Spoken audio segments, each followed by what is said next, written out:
Hey everyone, how's it going? I decided I wanted to do some more Kaldheim drafts. And while we're at it, there's a deck tracker theme that I added in, so we're going to be messing with that after this. So we're going to just try to figure out how that works. And yeah, I wanted to do some drafting, so let's draft. Alright, so I built up some money since we left, so hopefully that money will be enough to allow us to play a few rounds. If nothing else, I'm willing to spend gems to do this.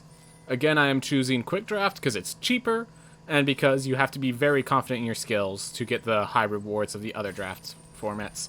Also, this gives me infinite time to look at everything. And would you stop? So, in case you're wondering, this is the 4th Reflections of Litjara that has been offered in my opening packs. And I have yet to play it and have it successfully work. So, I really don't appreciate that. Alright, so then Fall of the Imposter is good. More of the Frost is good. Not Volts. Like, all these uncommons are great, but they all force us into a specific color. The only thing that I know is that it looks like green's going to be involved. Ooh. So then as for if we avoid green, we have a removal that's sometimes good enough. It's a small removal, gotta admit to that. We have Behold the Multiverse, which is a great card draw spell if we want to go in blue.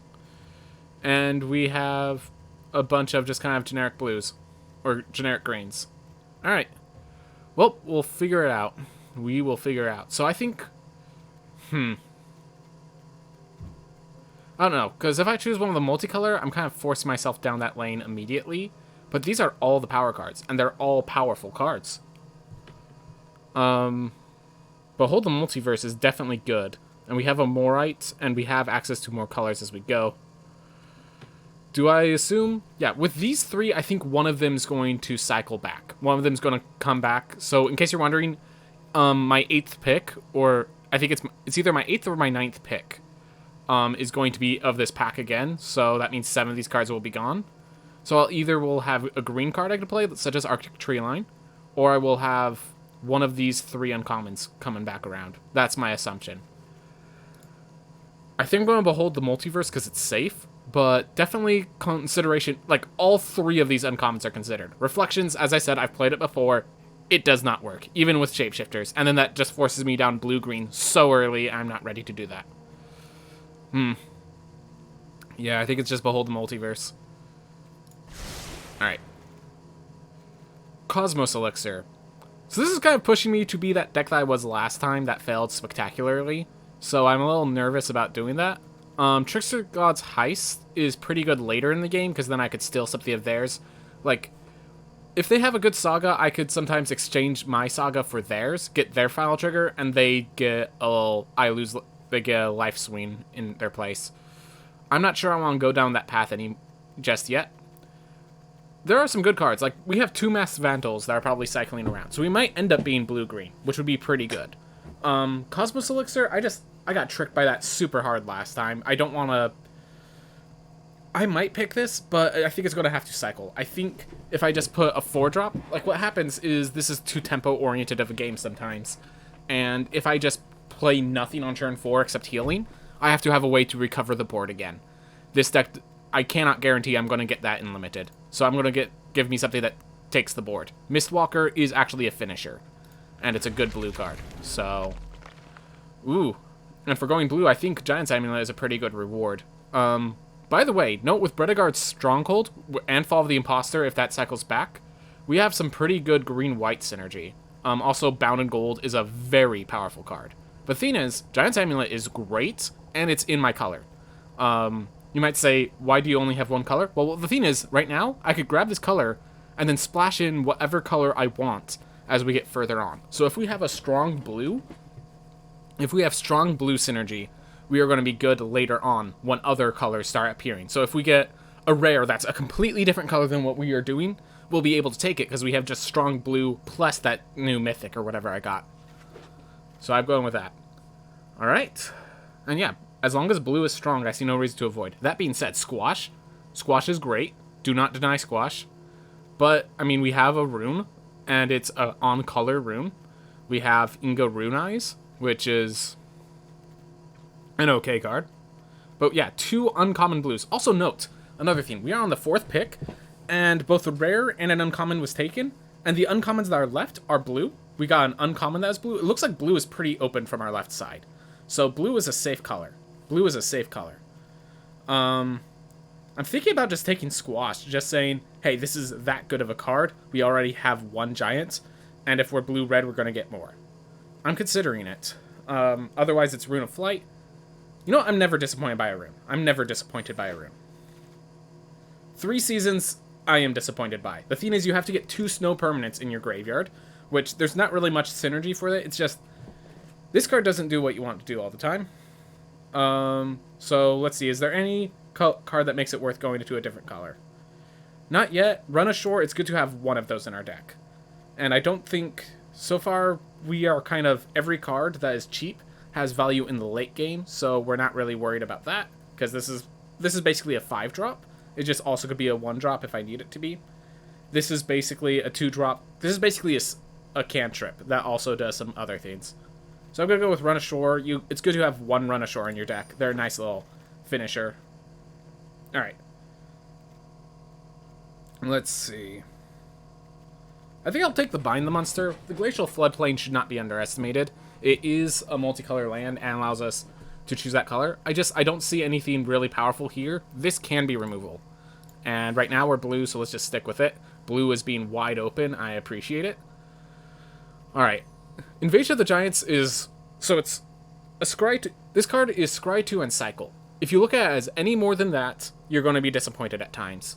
Because sometimes you don't need that mana sink. Sometimes you don't have the Giant in your hand. Like, there are times where this card goes wrong. But hey, it's a 2-mana Scry 2 draw card. But it is sorcery speed. In other words, it's an okay card. It's an okay card. So I'm thinking it's, yeah, Frostpeak Yeti has never impressed me. And also I'm going to need to start drafting a lot more Snowlands if I want to go Frostpeak. That being said, there are some good blue cards that will encourage me to draft Snowlands. This card's just a 3-mana 3-2. 3-mana 3-2s do not match up well in this format. There's Carfell Harbinger, and there's the one that exiles an enchant. There's the one that, the green card that you exile a creature to exile one of their artifacts or enchantments. Those are the only cards that a 3-2 stat line trades well with. And those cards you pick because you don't need, because of the effect other than the body. In which case I might pick this because of its other body, but like, yeah, 3-mana 3-2s in this format are really bad. Let me just say that right now. Like, we have a 3-mana 1-4 to block with it whenever I need to.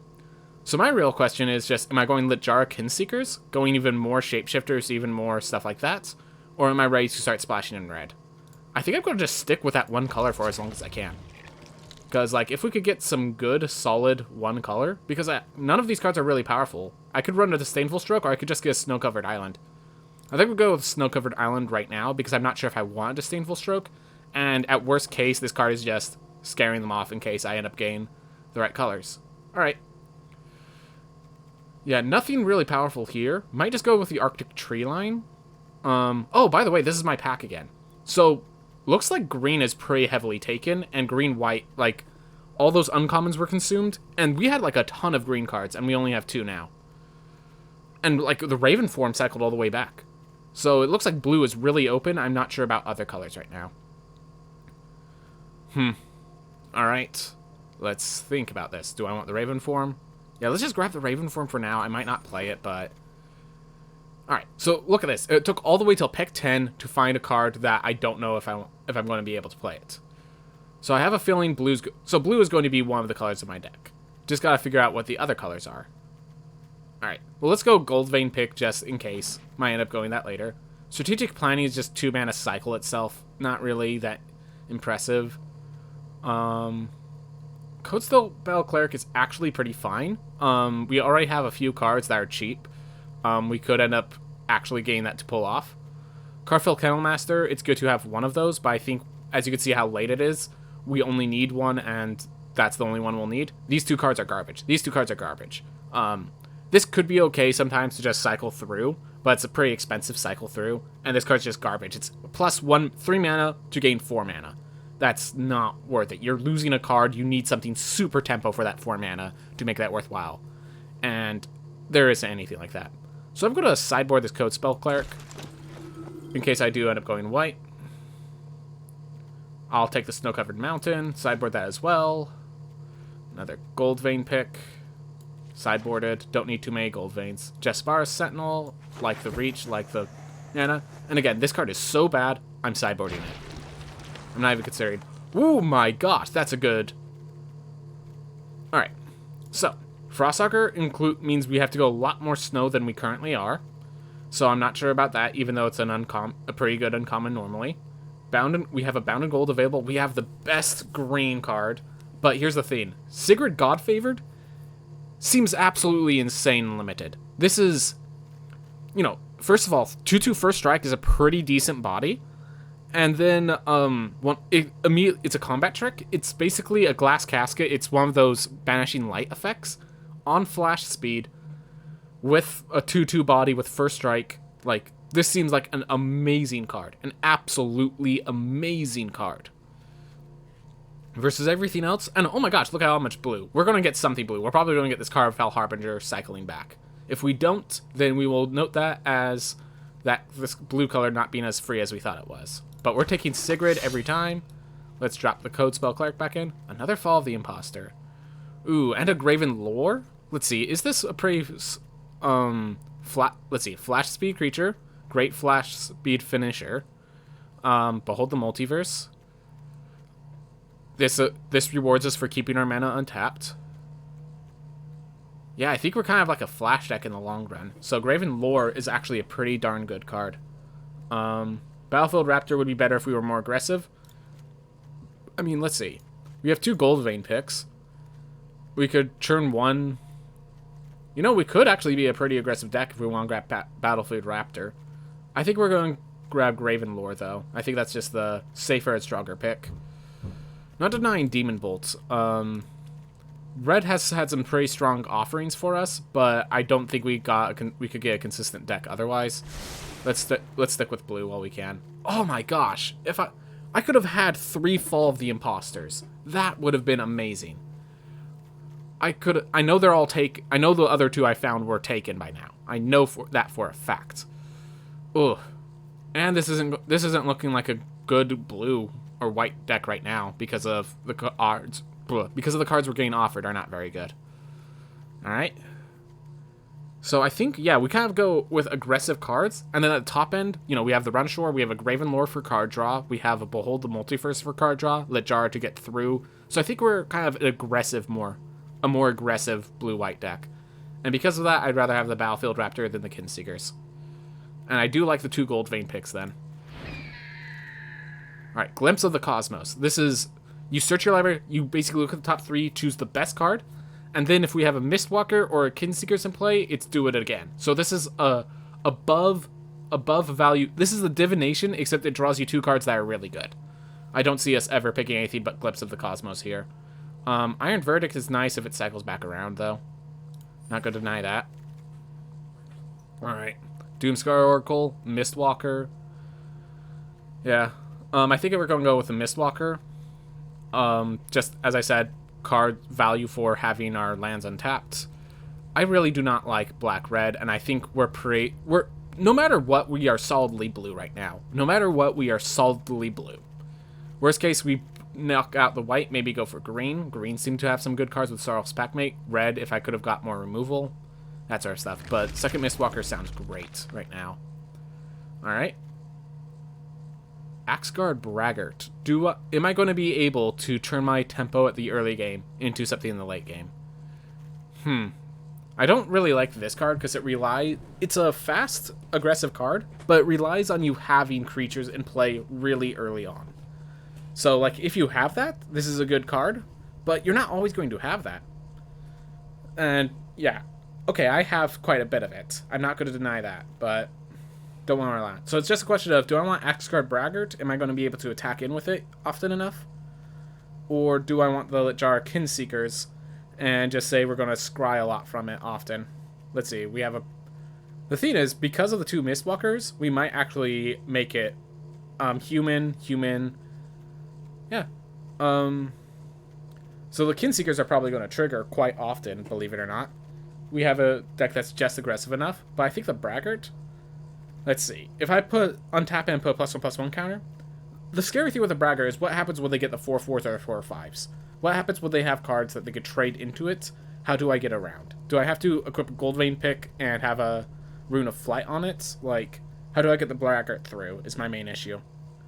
Kidseekers is the safer pick. I'm going to go with a safer pick for now. We're going very safe. We're going to see how that pans out for us. And behold the multiverse for pick 7.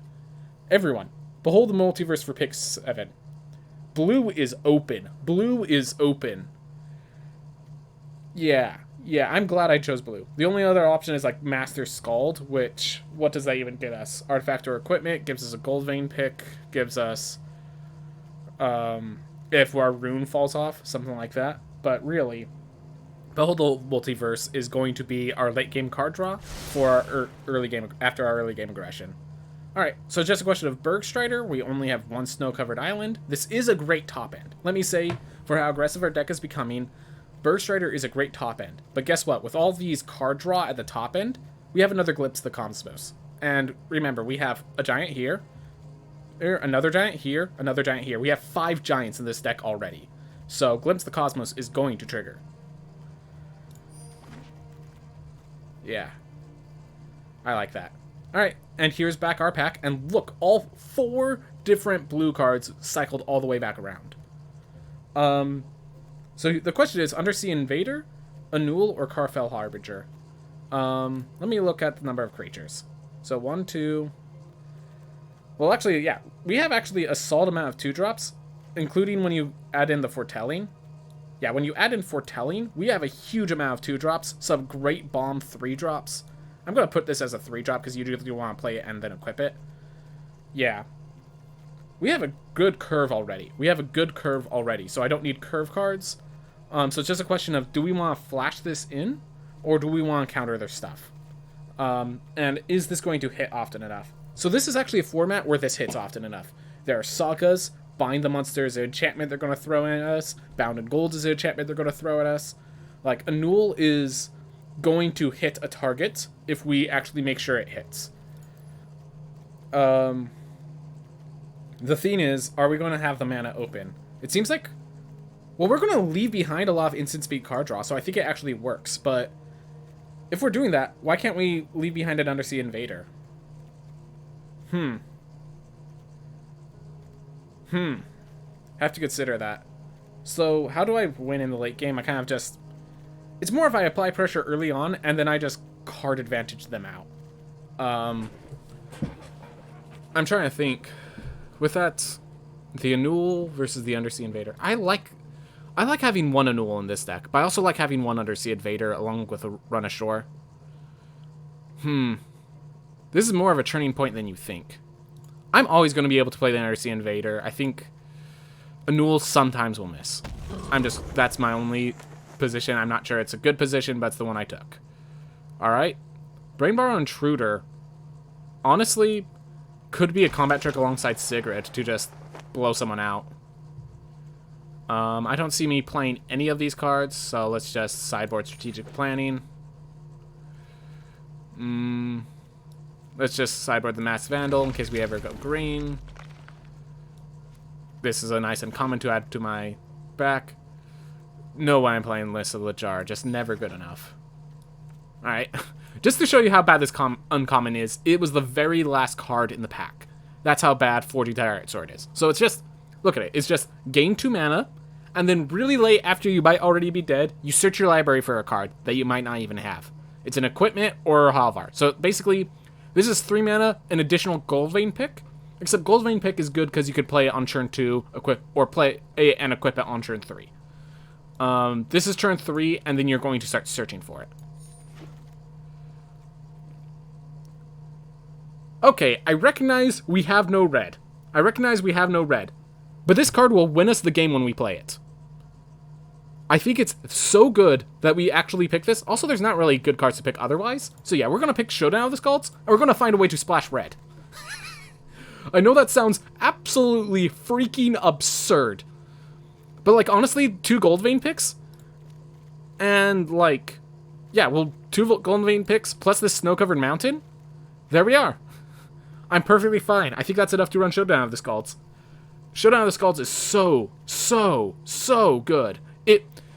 I've never seen this card resolve, and then and then the person who resolved it didn't win the game. The problem has always been, can you resolve it? Alright. So with that, do I want a Disdainful Stroke for this kind of deck? Honestly, can I just say this deck is actually pretty amazing for the Showdown of Skulls? I kind of wish I had the Null instead of the Undersea Invader for more early aggression. Do I want the Scorn Effigy? Scorn Effigy is just kind of like a safe, I need an additional 2-drop, and it's just a solid card. Yeah, I think the Scorn Effigy is fine here. Not playing Giant Ox, nothing to crew. Starnheim Corsair, not really where you want to be. It's a 3-mana 2/2. I mean, I could play it. Get some Goldvein picks on it. Makes my enchantments cost less, which includes Showdown. But, like, the problem with Showdown is that costs red, not that costs more. Yeah. So Sigrid and Showdown of the Skulls are making it really hard to keep going blue. Yeah, this deck is... The mana base is where the challenge comes in with this deck right now. Alright. A third glimpse of the Cosmos. We are drawing whatever we want. Just letting you guys know we are drawing whatever we want, it looks like. Alright. Is this a deck that wants a Battle Shield Warrior? Like, I think this deck is fast enough to pull that off.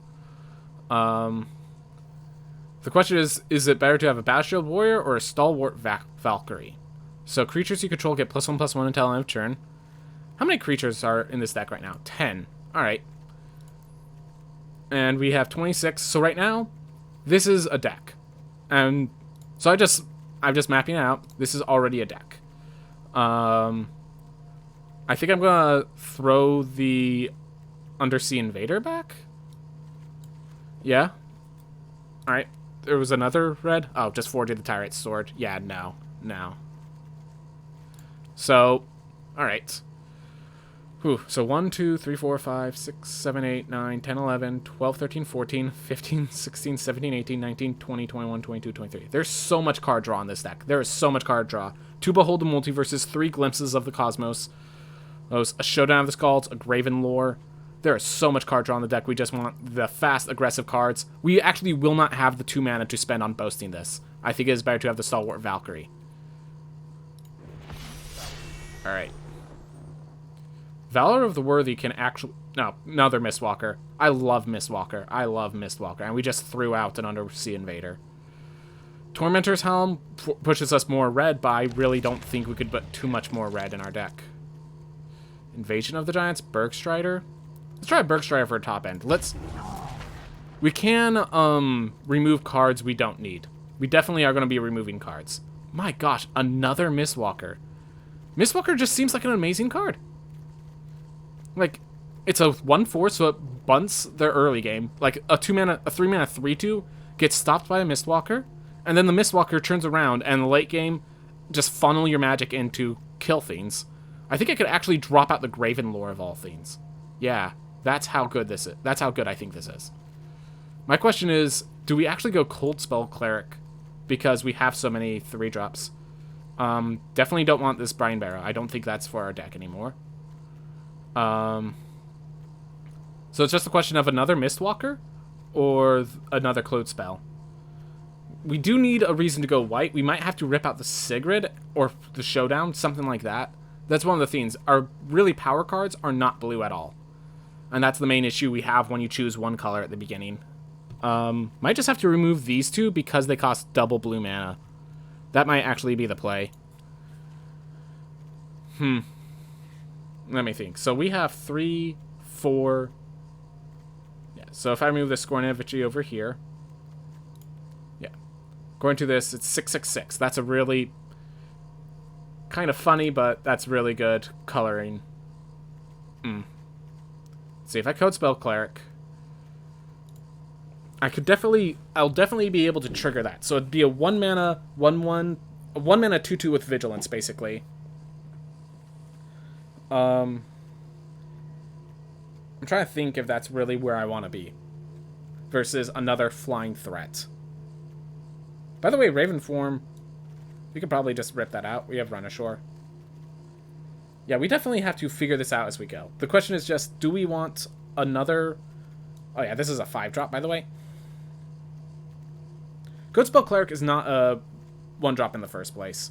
Yeah, let's go with Mistwalker. Figure it out as we go. Another snow-covered mountain. I think that one red is honestly all we really want. Carfell Harbinger only adds blue mana. Strategic planning sucks. I mean, the strategic planning can throw the glimpses of the cosmos into the grave. We have just... I think we just have so much value that that's how we win. I think that's just basically it. Godsoul Guardian is playable, but I think it's sideboard. Bergstrider, sure. We don't have many colors for it. Do I want a Raven Wings? No, we already have a Rune of Flight for that. Yeah. I'm just going to put in the cards. Another Run Ashore. We might be able to just go flat blue. We might just be able to go flat blue. Yeah, no one was taking blue. None of the AI was taking blue. So first, let's rip out all of the lands so I don't have to look at that right now. And let's consider it. Alright. So just for a second, let's imagine this deck with only blue cards.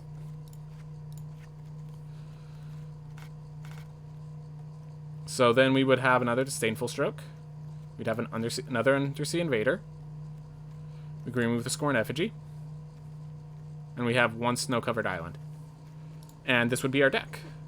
It would have 11 creatures, 12 non-creatures, which is actually a lie because Giant's Amulet is a creature. We'd have so much card draw. We'd have Mistwalkers. We'd actually... The Bergstriders actually hold up. The Bergstriders are not good because we only have one snow-covered island. So we'd have to put in a Raven form and a Brinebarrow Intruder. Goldvein pick instead of the Intruder. That is actually a playable monocolored deck in draft. This is a playable monocolored deck in draft. And just so you know, we have 8 giants to trigger our Glimpses of the Cosmos. So we have all the card draw we need. Is this just good enough? This might just be good enough. I mean, with 4 Mistwalkers, that Rune of Flight is basically always playable.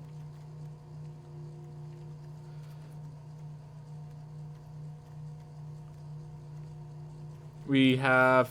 but we only have 9 creatures. 10 with the Giant's Amulet. But yeah. Not many creatures.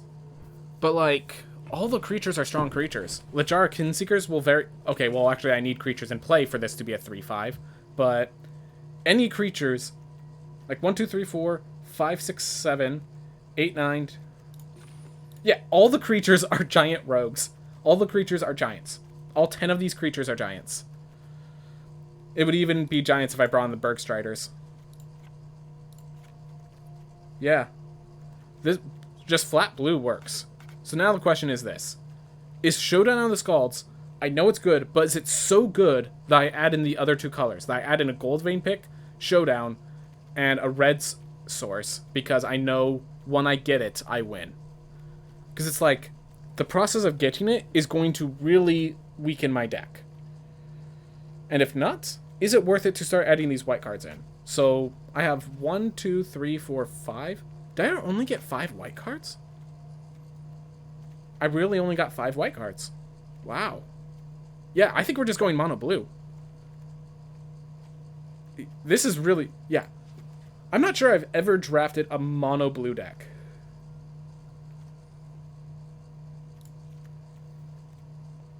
I'm wondering if the Graven Lore is good. I mean, it is draw 3 cards, instant speed. I could leave up a Run Ashore. If he gives nothing worth Run Ashoring, I could Raven Lore to draw 3. I definitely like 16 lands then. Heck, we might be able to go 15 lands because of the Beholds and the Glimpses. Yeah, I mean, let's see. 1, 2, 3, 4, 5, 6. Yeah. I think we could go 15 lands even. Alright. Let's see what's the coolest looking lands we've got. That one's pretty nice. Well, we grab that one. And then, yeah. Let's look at this. So 15 lands, 11 creatures, basically 12, 14 non-creatures.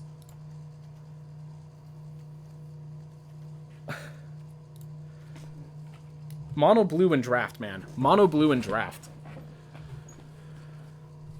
Yeah, just mono blue, just blue quick draw, I guess. I'm gonna get the 3 glimpses of the cosmos as my visual. But yeah, look, every single one of our cards is a giant. Every single one of our creatures is a giant for Lit-Jar-Kin Seekers. Makes me kind of wish I had red for the squashes and such. Oh well. Oh well. Didn't get... My only red is Showdown of the Skalds. And, like, it seems so weird not playing Showdown of the Skalds, but literally, there's so few white cards right now. 1, 2, 3, 4, 5. I picked so many blue cards that we were just able to pick mono blue. Blue was that open that we were able to get 4 Mistwalkers, 3 Kinseekers, a Graven Lore, Run Ashores, 3 glimpses of the cosmos with how many giants? With 11, 12 giants. With 12 giants, I got 3 glimpses of the cosmos. Yeah. Yeah. This has to be good enough, right? This has to be good enough. I mean, we'll try it.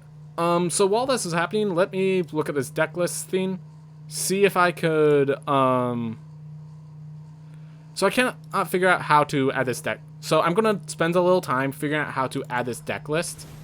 I do not know how to add that to this little add-on that I have.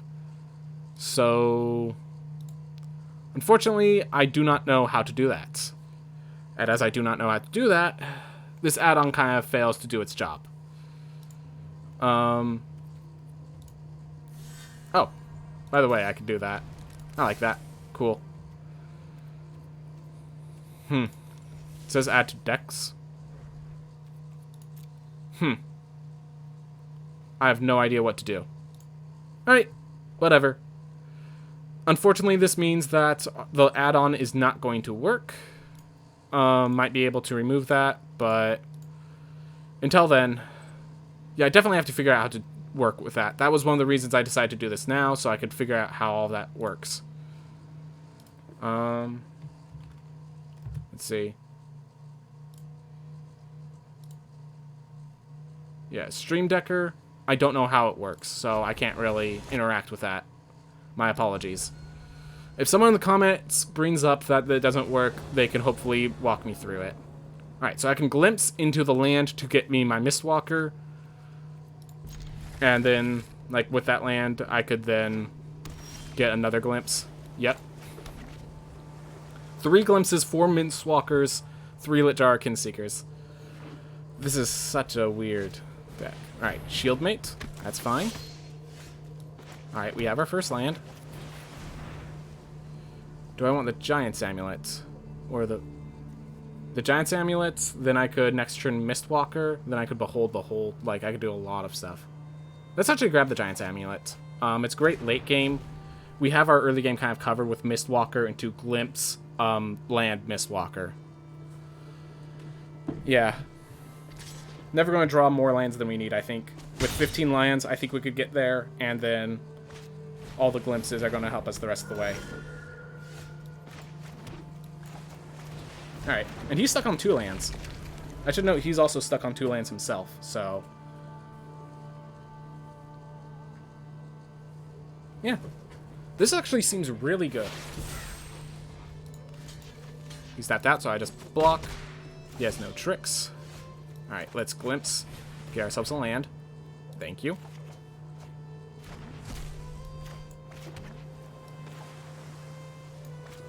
Alright, and now he can't attack with either.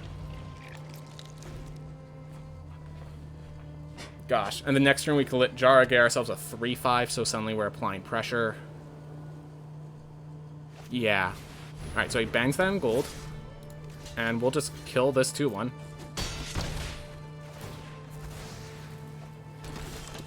And let's Lit-Jar-Kin Seekers. Don't need that right now. Let's just have a land out. And he cannot attack into us right now.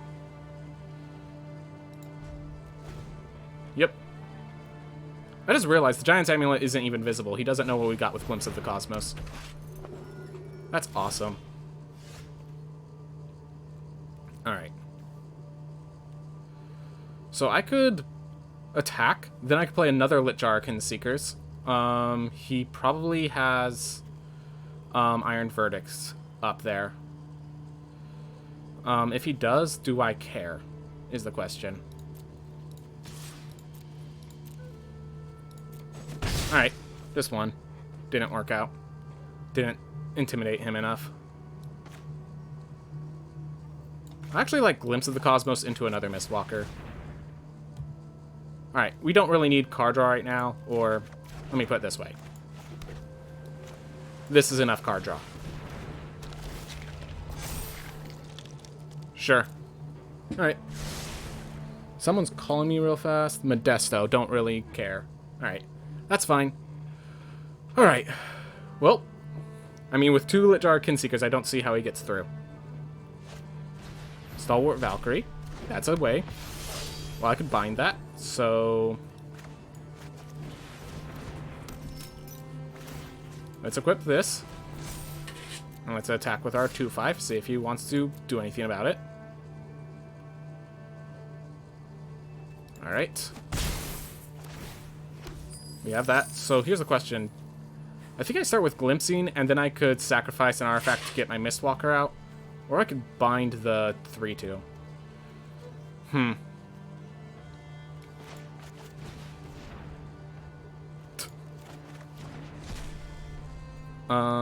I like just playing the Mistwalker right now. He still doesn't have enough mana for a Disdainful Stroke to be worthwhile. Alright, I think I'm going to start working on the Litjar Arcane Seekers. I'm going to let my dog out real fast, but I'm going to start the attack with the Litjars next turn.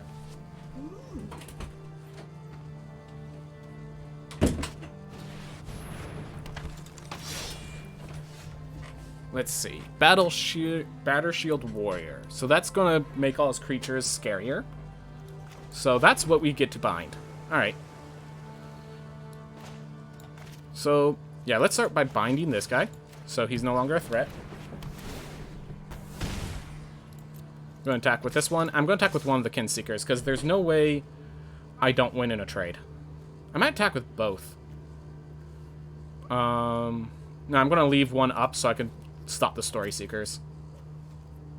Alright. Do I want to... Alright, so here's what I could do. I could let that damage just go normally. Alright. And then I could Giant's Amulet. And I can leave up a Disdainful Stroke in case that's necessary. Auto pay. And I'll end the turn here, have a Disdainful Stroke ready. I have a big old scary giant. Let's make sure that God's Hall doesn't make it in. There we are. Yep. This deck seems pretty awesome. I mean, mono blue, and all the cards are pretty playable. So, yeah. This is a pretty nice deck, if I do say so myself. It's just like, mono blue in draft. Mono blue in draft, guys. They passed 3 Glimpses of the Cosmos. 3 Glimpses of the Cosmos. These Bergstrider, like, when the worst card is Bergstrider, you know you're in a good spot. Okay, the worst card's probably Raven form, but when I play Bergstrider with only 1 snow-covered island, yeah. Jeez. This deck, man. I appreciate it. Oof. Alright. Do need to figure out how this, the little thing on the side works, so... I'm assuming it's still, the deck doesn't work. No deck found. Yep, still doesn't work. That's fine. Figure it out next time. Alright, opponent goes first. We have another glimpse into more stuff. Like, I don't think we ever have... Because of the 3 glimpses of the Cosmos, I don't think we ever worry about our land count and all that jive. I think we always make it. Yeah, don't need a Giant's Amulet. Alright, black-red, which means he probably has a lot of Into Extinctions or Carter's Vicious Returns. I mean... Oh. Right, 3-color stuff. Alright, do I Glimpse or do I Gold Vein Pick? I think I'm gonna Glimpse. This is gonna save me mana later, but it's gonna be expensive now. I could... I'm gonna pull out the Gold Vein Pick right now, I think. I'd rather put Pressure first and do card advantage later. I could have foretold the Raven form, but I just feel like Raven form is not a card I'm going to be playing much of. Yep. Alright. There we are. Alright, so we're playing the island. So here's the question. Do I bind the monster and Glimpse, or do I just play the Mistwalker and punt? The Mistwalker does allow me to block this well. He's all 5 colors. He's all 5 colors, and I got all 5 really early on. Good for you, man. Good for you. Yeah, wow. I think I'm gonna just Mistwalker to try to block it. If he does succeed in blocking me, I am in trouble. I do not deny that. Then I could Glimpse the Cosmos for a land and bind the monster. Yeah. Not where I want to be, but... Mistwalker's 4 toughness is huge. Like, just massive. So important. So important. Force him to have it? What does he need?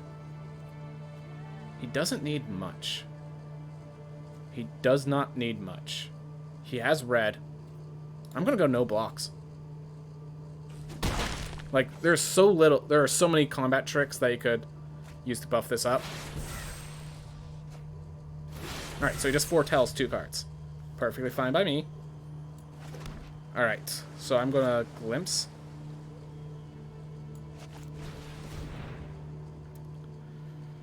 Alright. I'm gonna start with the other Mistwalker, I think. Then I'm just gonna Glimpse again.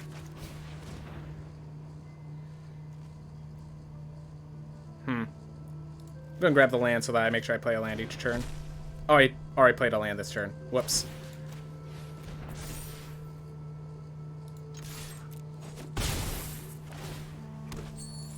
Do I want to bind? I could tap and Bergstrider the next one. He's gonna have something bigger. He has 4. He's a 5-color deck. I shouldn't have attacked there. I should have just equipped the Gold Vein and stopped. That was my mistake. And that mistake's gonna cost me. Boreal Outrider. Alright, that might need to get Raven formed.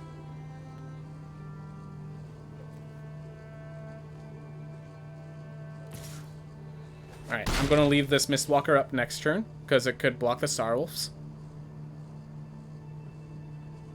Or I'm gonna just tap down the Boreal. Do I charge him with the Bergstrider, is the question, basically. You know what? I could attack. Then Giant's Amulet 4/5, that has hexproof. I like that.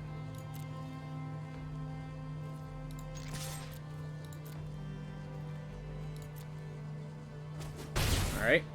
Get that active. Alright, Giant's Amulet. Get myself a big 4/5 hexproofer.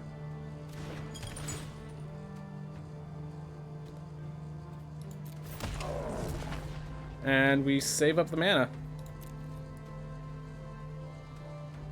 Like, foretelling the Raven form with 2 treasures is just as costly as playing the Raven form naturally. Like, might as well just spend the 2 treasures plus 1 on another turn. Ooh, 2 top is scary. 2 top is scary. We have to save this Raven form for a real threat. The Raven form and the bind. The bind's starting to become more and more expensive as we go on. Vega. Alright. Is he really trying to be the Foretell deck?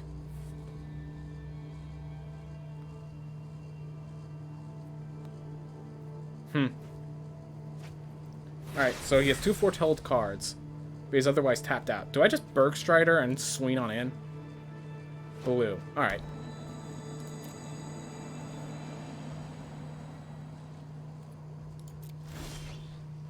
Alright.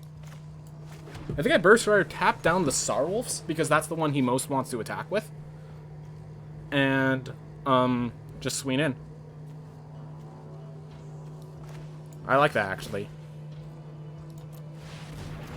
So the Saros is the one he most wants to block with.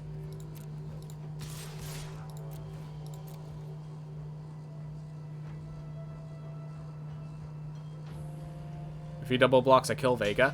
Alright. I'm fine with that. Alright.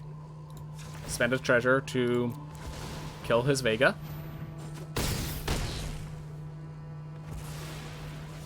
And we have a Bergstrider to stop his Boreal Outrider. Yep, I like my spot.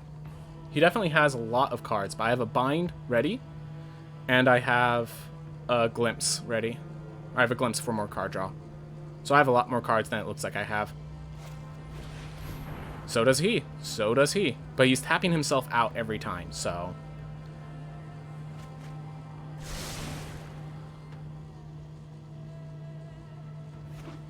I'm pretty sure I threaten lethal next turn. I mean, like, he can block to stop it, but... I kind of like threaten lethal next turn.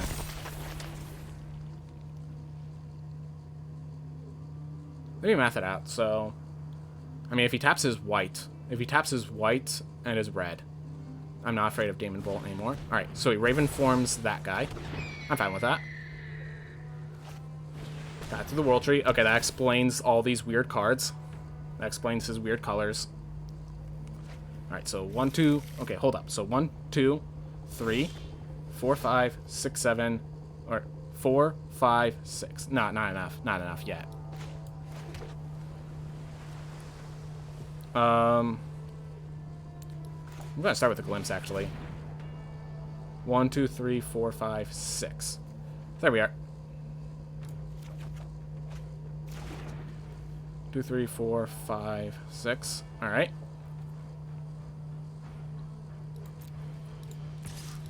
Do I attack the Bergstrider? Yeah, I think I kill him first.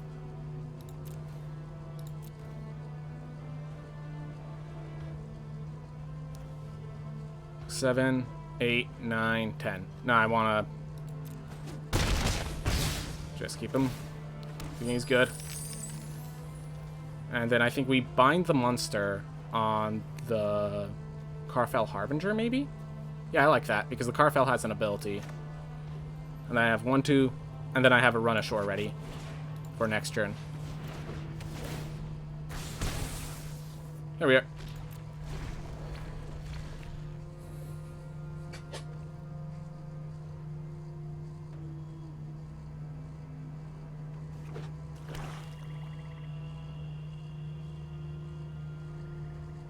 Alright. And yeah, we kind of threaten lethal in a few ways. This gains him 2 life? He gains 2 life with that. Okay. Yep.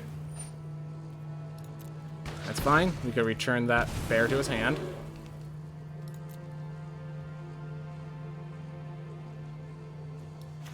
Alright. So... put it on its owner's library, and return to his hand.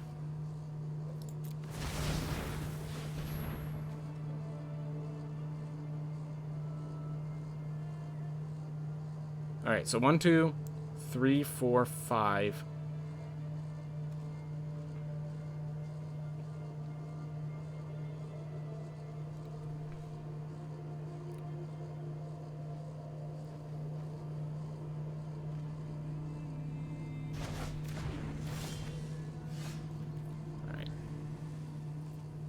Let's start with the attack, I think. How does he block? Yep. As expected of him. Do I need all the mana? So 4. I could spend all the mana. I'm going to keep it. I kill him next turn anyways. Alright. I'm going to play another Mistwalker first. Just in case he had some removal. Now I play the Kinseekers. Alright. Have fun, buddy. I'll Glimpse next turn. He needs to have, like, a board clear. Like, I guess if he has a board clear, he's not dead yet. But he needs, like, Doomscar right now.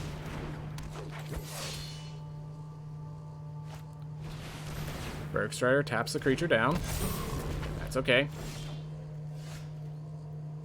Alright, then we just move that here. And I think we have lethal.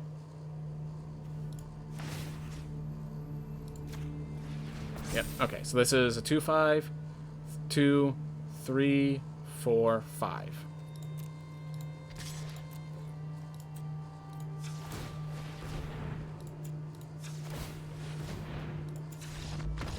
Yep.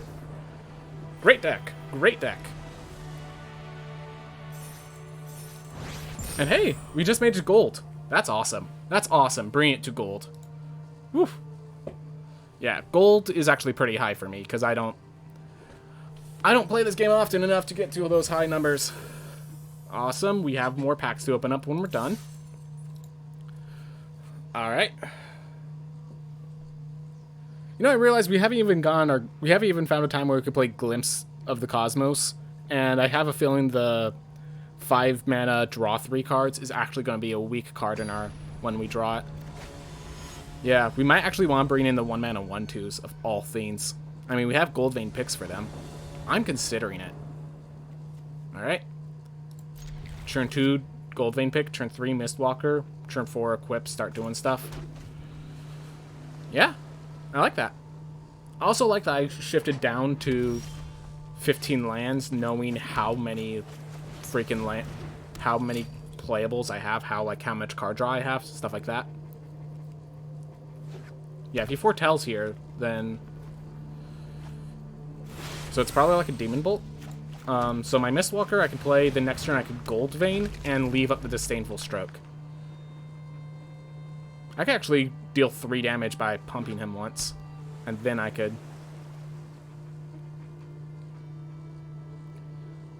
Stroke. The way he's considering, I think it really is a Demon Bolt. He wants to do it before I equip the Goldvein pick. But that doesn't even solve the threat. Dude, Sir, that doesn't even solve the threat.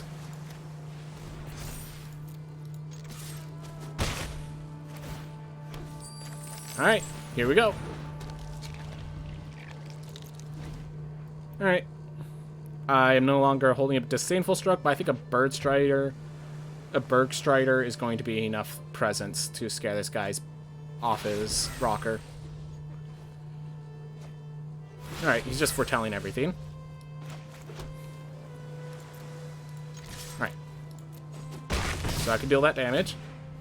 Playlet Jara and have a Disdainful Stroke ready. That's pretty awesome. Do I want another Mistwalker? No. No, I want my card draw. I'm looking for my Glimpses of the Cosmos. I have enough of them. And yeah, at this point, this is where the 5 mana draw 3 is actually great right now. So I'm now glad I have that. Alright, X-Guard Cavalry. Fine addition. Guardian Gladewalker. Fine addition. We're just swinging in with everything, by the way, sir. In case you're ever wondering. Alright. So I could even Bergstrider first. I'm actually going to tap the Gladewalker to force him to block with a Cavalry if he wants to block at all.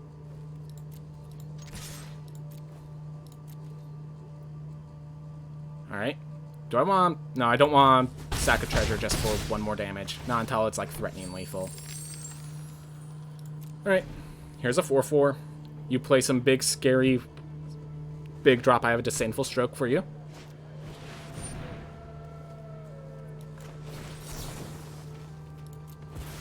Yep. There you go. Have fun. I then have enough buffs to deal 4 damage with a Mistwalker next turn. Yeah, I'm in a good spot. I'm in a good spot. He's in, and he has to chump block or die. 1, 2, 3. Alright, hold up.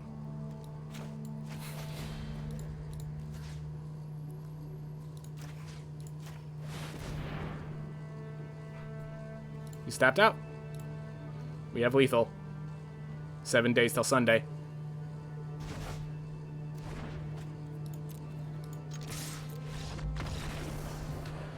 Yep.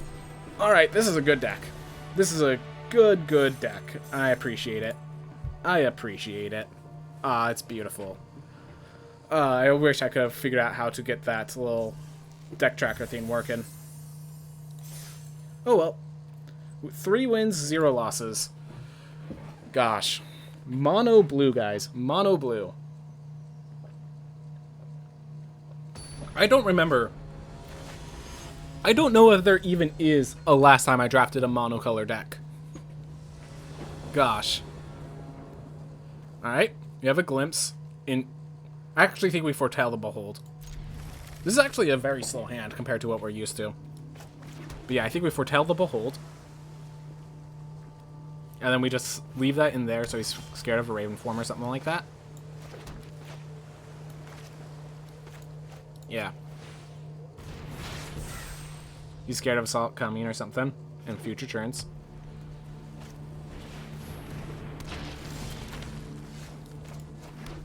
Alright.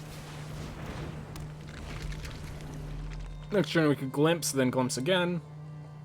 Or we could just... I actually think there's value in having the Behold, and he doesn't know what it is. Leave my mana up on future turns. Alright, he just foretells 2 cards. Alright. So we're playing the land. Let's Glimpse, see if there's anything worth playing here.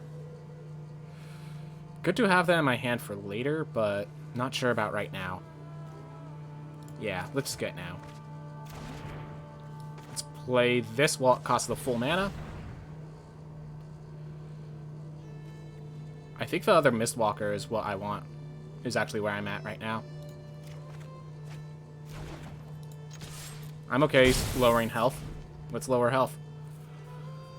Yeah, maybe I shouldn't have sacrificed all those lands, but like I think we're in a pretty good spot right now. Doomscar Oracle, and then he's gonna trigger it to gain some life. Fair enough. Oh, Raven's Warning. We have to keep our Mistwalker up. Possibly. Possibly. Let's grab the Snow-Covered Island for when we need it.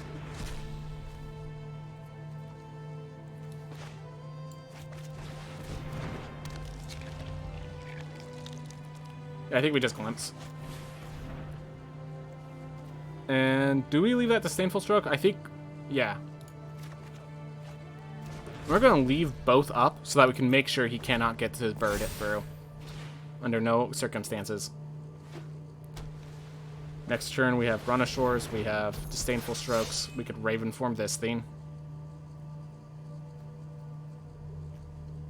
Or I could just let Jara double block.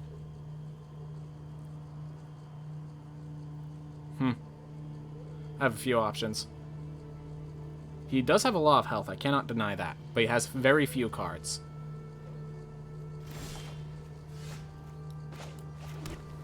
Alright, I like Lit Jara, leaving 2 mana open.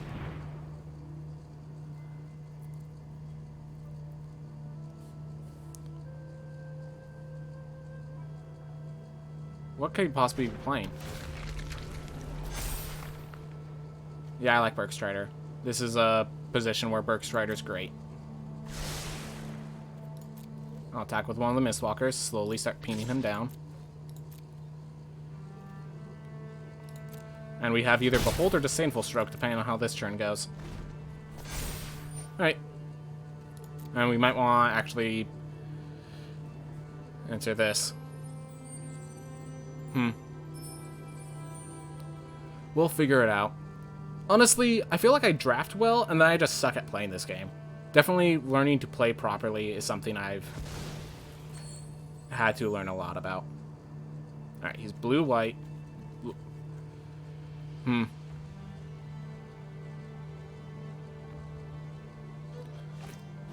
Mistwalker. Perfectly fine. Dex with a Bragger. I'm okay trading the Mistwalker for it.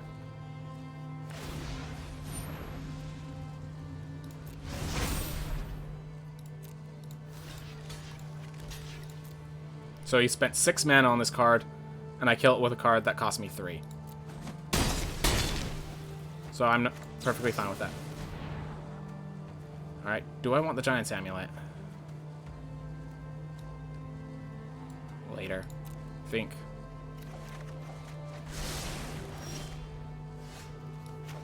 I just realized there's not going to be a later. Alright, so I could Bergstrider, tap down the Mistwalker, and swing in, and it should scare the bejesus out of him. But I want to Wait, if I do that... Alright, I have 2 mana left over for the Disdainful Strike if he got something really powerful. That's all I wanted to make sure of. Tap that down, make sure it doesn't untap. Double swing. Let's get aggressive, sir. Let's get aggressive. If you want to, like, triple block on the Doomscar, I'm perfect. Or on the Littjara, that's fine. I'll kill your Doomscar and your bird.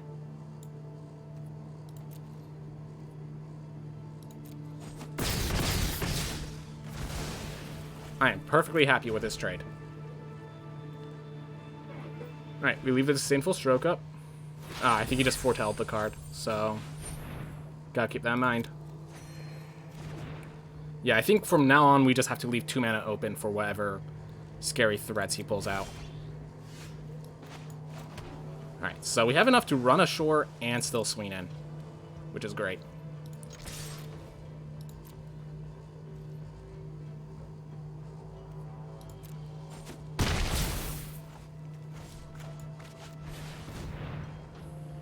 Alright, I don't want to overcommit, so I'm actually going to foretell the Raven form and leave myself here. Alright, I like this. We have a Disdainful Stroke in the back line.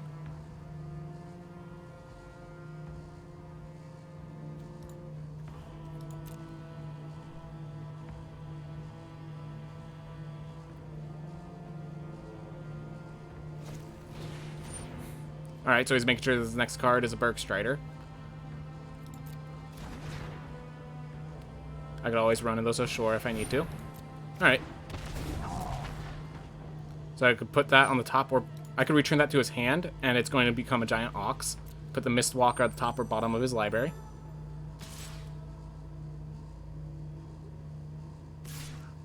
Alright. I'm happy with this.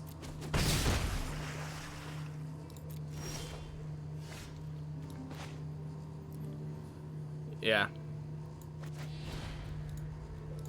Alright, return its owner's library, Mistwalker, and return your Ox to your hand.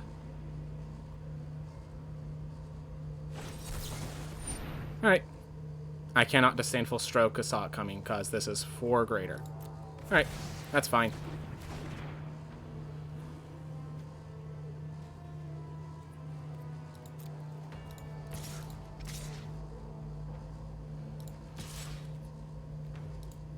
He has 1 untapped. Let's go with that, I think.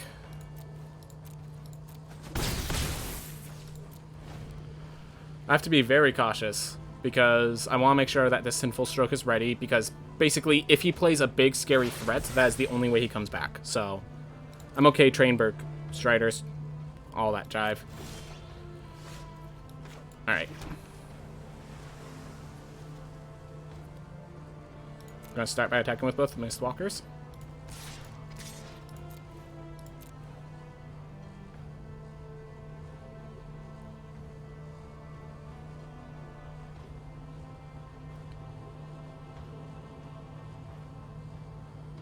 Alright. Let's see him do it. I'm going to stop there, actually. Then I'm going to Glimpse.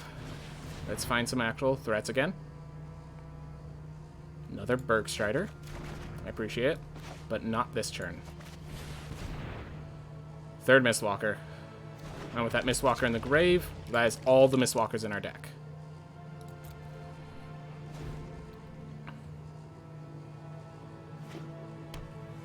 Alright, as long as he's not attacked with the Bergstrider, we're actually in a very solid spot. Alright, let's just make sure you can't... Yep. Whatever that is, it foretells for 1. I think that's just an Iron Verdict then. Or it could be Kaya's Onslaught. I'm okay with this trade then. Kaya's Onslaught, he gets a... if I don't block like that, he deals 10 damage. Yep, there it is. So I lose a card. It's a 1-for-1 trade, and I don't take 10 damage. So... worthwhile. Start with a Glimpse. He is out of cards, so we're like just kind of waiting for our opportunity. Yeah, I like this. Alright. So I like playing the Bergstrider so we could once again trade properly. Tap that out. I'm going to attack with 2 of them just in case.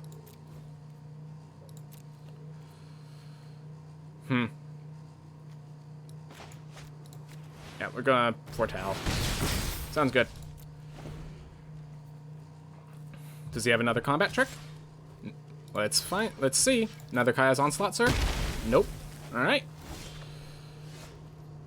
Not sure you're going to appreciate the Undersea Invader when he comes around.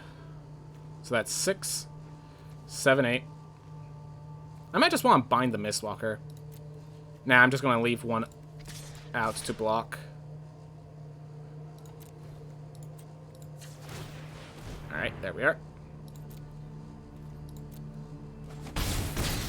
And we're just going to end our turn here. We have an Undersea Invader, we have a Raven Form, we have quite a few things. Alright, does he want to turn this into a 4-1? I will trade my 1/4 for his 4-1. I'm more than happy.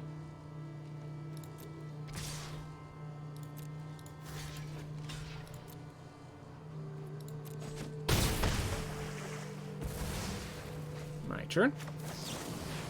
Yep, Undersea Invader is a good card.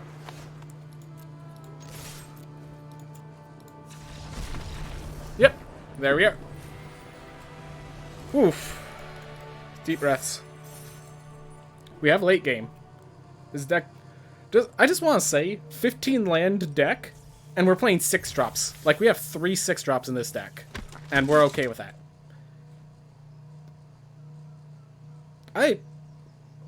Man, all these random cards that I don't know even exist because of the way this game works. It's kind of hilarious. Falconer Adept. Da-da-da. I don't see how you attack with a 2/3 that costs... Like, this card says, oh, you attack with me multiple times, so you get a bunch of flying bird tokens. It's turn 4, you attacking with a 2/3, you're chump blocking, that thing's dying. That's the job of this card. Yeah, so no wonder I've never heard of it, but it's just kind of funny that there's so many cards that you've never heard of that just exist in Magic, and they play their part. It's pretty nice. I know, it's pretty nice to me, in my mind. Gosh. 4-0, guys. 4-0.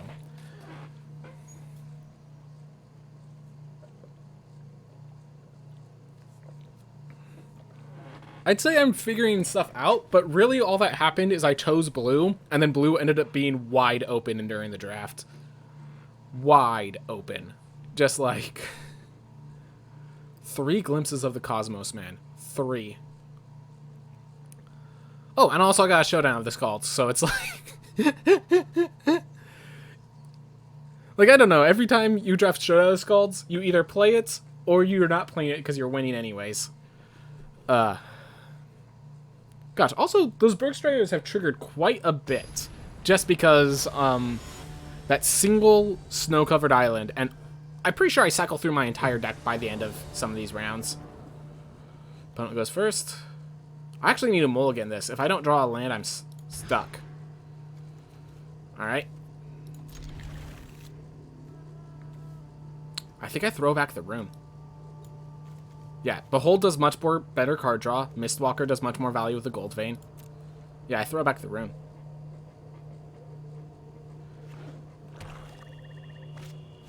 Dusk Wielder, alright. He's a fast deck. He's a fast deck, or he just says he's a fast deck, and he's not really.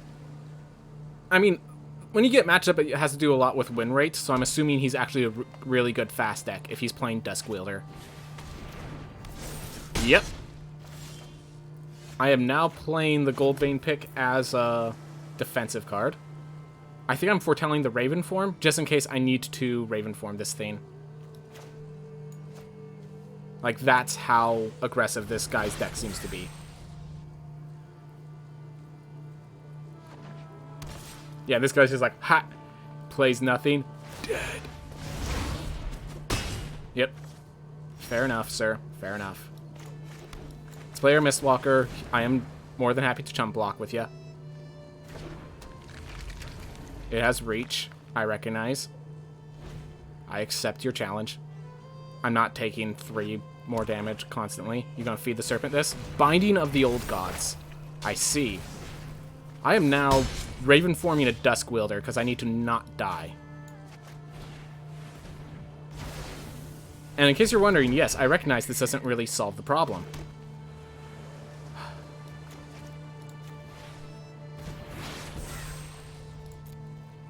Next turn, we are playing the Giant's Amulet, making ourselves a 4/5.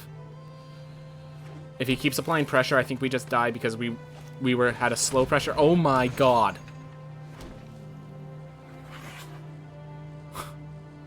I can't block anything. They're going to have Death Touch next turn. I can't block. My god, sir. I see why you made it here. And yes, I am going a bit slow today. I recognize that is also an issue. But, like, even if I was going fast, sir, you've made it apparent you belong at the 4-0 fighting range. With freaking Essica's Chariots, Binding of the Old Gods, and... honestly, that's it. The aggressive card really did not pan out well for you.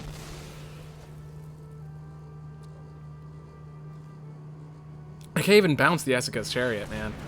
Oh my god. Yep, I think we've lost this one. I'm gonna play it through, but like I don't see how I come back.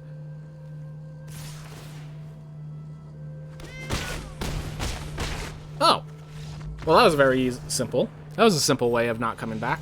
Yeah, we went a little slow, so they aggroed us out, and then they also had good cards. Yeah, their turn 4 is devastating, and honestly, me going second was a big penalty for that. Yeah, going second there was actually really bad. Oh well. Keep it moving. Deal draws allow you to curve out by both playing the land and spending all available mana every turn for the first few turns. Good to know that, Mr. MTG Arena Box. You are very valuable information.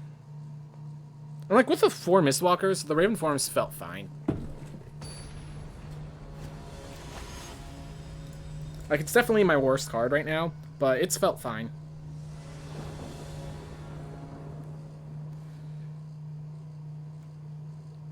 I have so much card draw. All I need is 1 land to play Latjara. I have my snow-covered island. This could punish me for this keep, but I think I go with it because I have so many Mistwalkers, so many Foretells, so many things I could be doing earlier on. I think this is going to work out fine. And, like, if I get my lands, I mean, Bergstrider with Goldvein Pick on the side, like, if I get to play this turn, basically I just need to play this turn. Gosh darn it, I'm drawing my entire top end. So it's like, literally, just don't draw your Bergstriders, don't draw your Run-Ashores, and don't draw your Undersea Invaders. That's all I need to do, and I'll be fine. And I just drew a Bergstrider, Run-Ashore, so there's only 2 more cards in here that are bad. There's a Giant's Amulet, too, but really need to stop naming these. I'm just playing Naked Latjara. We're going to put a Goldvein Pick on them. Give ourselves the lands we need. What, is he going to do? Demon Bolt it? Alright. Fair enough.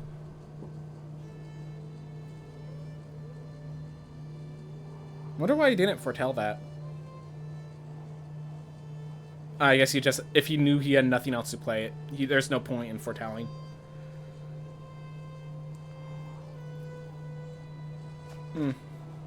Let's see. If I draw a land, do I Bergstrider? Apply pressure? He definitely has a lot of value. Can't deny that.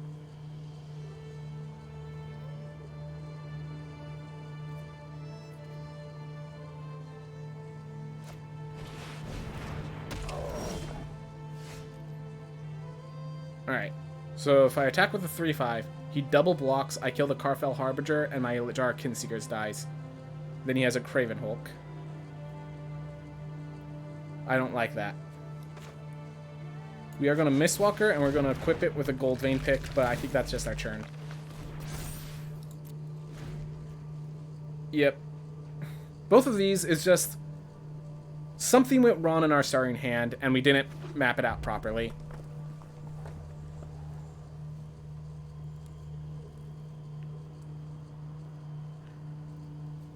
But yeah, this Mistwalker, we're going to need that treasure token to get ourselves into this game a bit more. Tap down the Craven Hulk.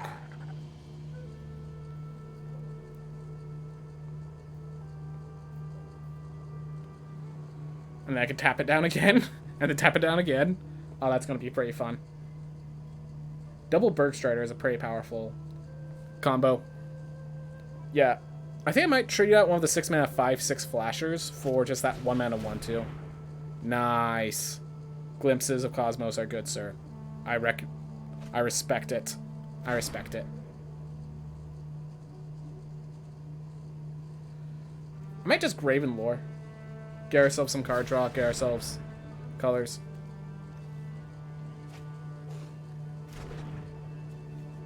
Alright, so if we kill his giant, we put him in a bad spot.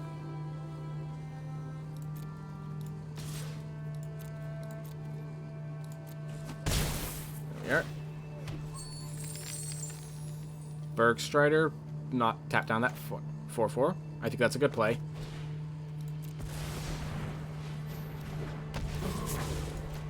Yep. So now next turn we could possibly attack with a Littjara. We could definitely attack with a Bergstrider. We could Rune of Flight something to draw a card if we want. Or we could save up the mana for a Graven Lore.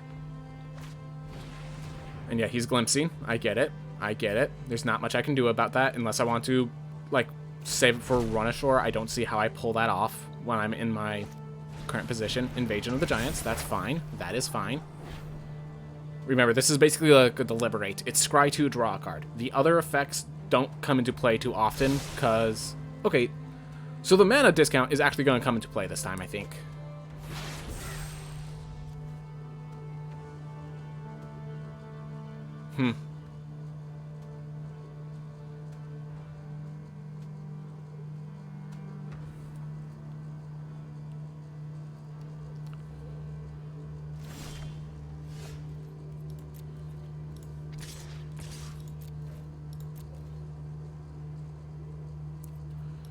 Oof. Alright, there we are.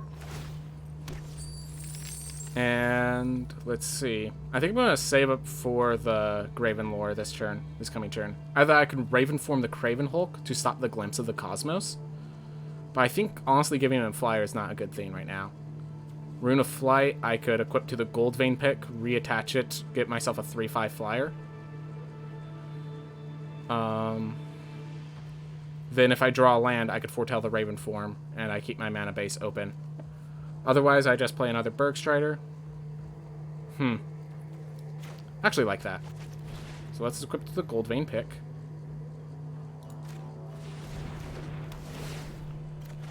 Did not draw a land. Unfortunate. Alright. I think we just foretell the Raven form then.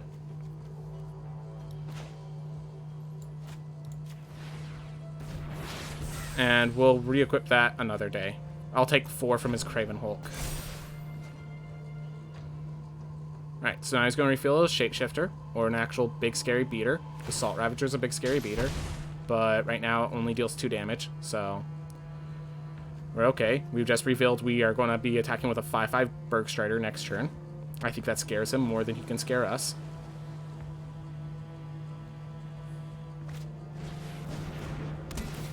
Dwarven Hammer.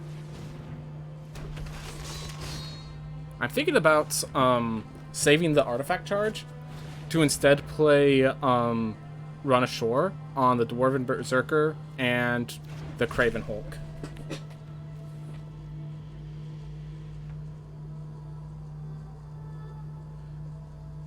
A lot of considerations. Alright, attacks with the Craven Hulk.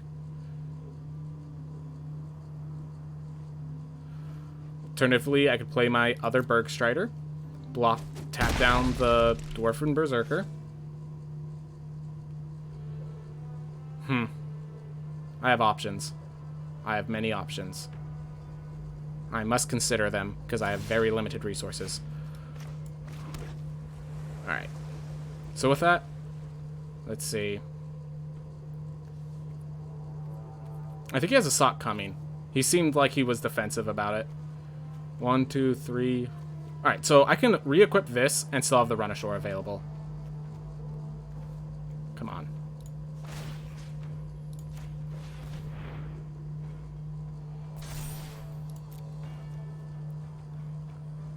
And just attacking with his Berg Slider alone is enough to threaten lethal next turn. So, yeah, let's threaten lethal. Depart the realm. Ooh. Good job, man.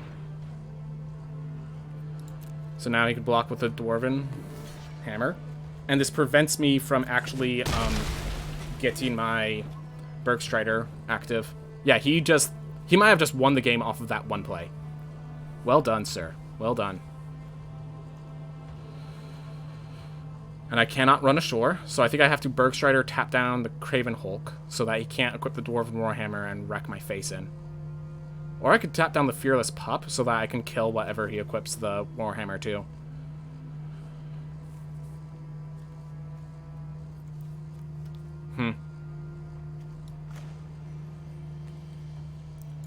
Yeah, that was a surprisingly powerful Depart the Realm. We're actually going to tap down the Fearless Pup. We have to Raven form one of his big beaters.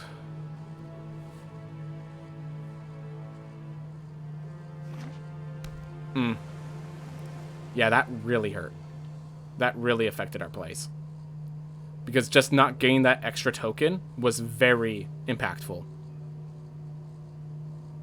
Alright. Doomscar Titan. Alright. Well, he might just deal too much raw damage at this point. Equip that there. Yep. Alright. I'm blocking here.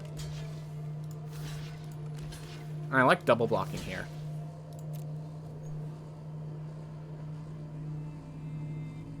So I take 5, and we kill the Harbinger. We lose the Mistwalker and the Bergstrider, but he just has the Craven Hulk and the Fearless Pup. Unless he has another Depart the Realm. Dude, Depart the Realm is such a strange card to add here, but it's actually working out for him. Ugh. That's unfortunate for me. That is very unfortunate for me. My god. That actually worked out for him. Alright, land. But can I even run ashore the Doomscar Titan? I'm not sure I can.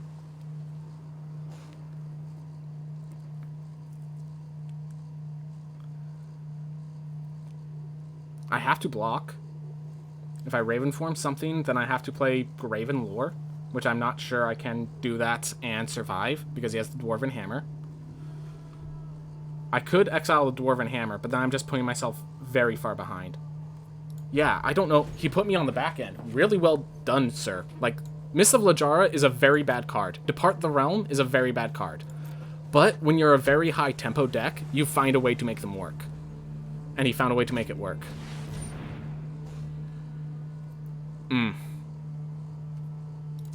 Well, he's tapping down Lajara, and he's staying tapped down, so that's no longer a solution. Alright, so now we go into combat. And he just swings in with all. Alright. So I have to return... Let's see. Doomscar's Plan seems like a bad card to return to his hand, but it's the only card he can't just immediately play next. Yeah.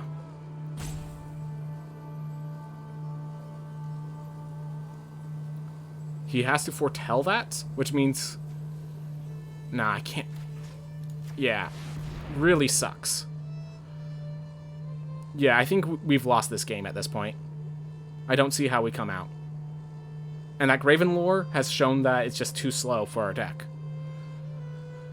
So I think that is the signal that we replace the Graven Lore with like that 1-drop 1/2 that actually is a combat trick.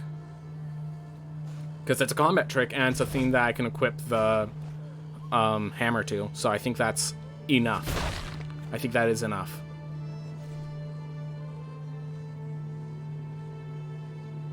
Alright, and kept the Doomscar on top, because yeah, of course he does. Like, why wouldn't he? Alright. So let's see. If I turn that into a 1/1, then he attacks for 2, 3, 4. Lethal. He attacks for lethal. So I have to just search for something right here. I don't know what I'm searching for, honestly. Oh, that's actually it.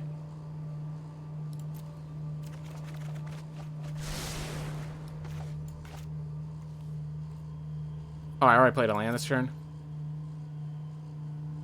Did I really already play a land this turn? Yep. Alright, so I'm not dead this turn. Actually, I think he could equip the Dwarven Hammer and kill me. Yeah, I'm pretty sure if he equips the Dwarven Hammer, he kills me. Yeah. Losing the tempo means I lose with this deck, which means that Graven Lore doesn't mean anything. I already have the Behold the Multiverses. Yep, he just equips that. Doesn't even have to worry about running into a counterspell. Yep. Alright, so I need to just remove the Graven Lore. Like, draw 3 cards is great, but I need the tempo, and I already have 2 Behold the Multiverses, which are close enough to Graven Lore, with only 1 Snowland, so... Yep. So this Graven Lore needs to be popped. And we actually bring in Brine Barrow Intruder. I'm still against the Thought Thief, actually, in case anyone's wondering.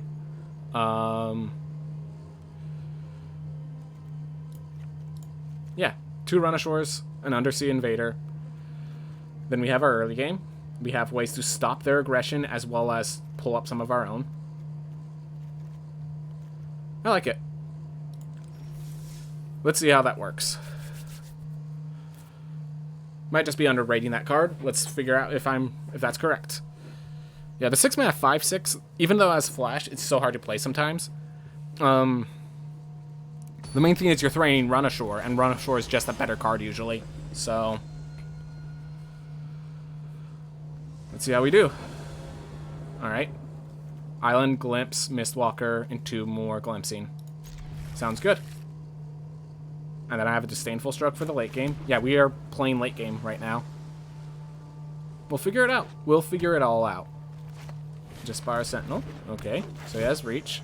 Good for him. Alright. I like the Litjara here because it gives me a play. I actually would have preferred a land there, but that's okay. We'll play the Mistwalker. We have a Litjara coming soon.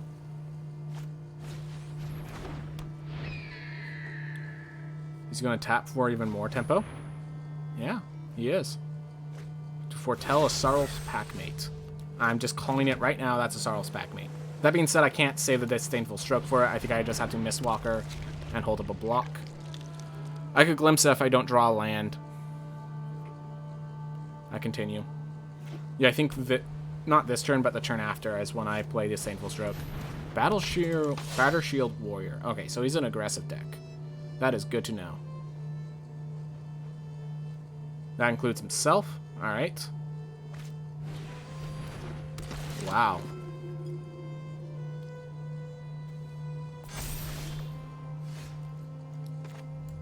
Let's get a land.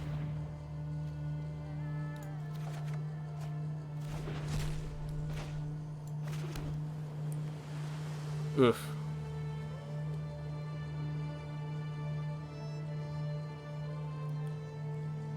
I can't block that. I can't block and kill anything.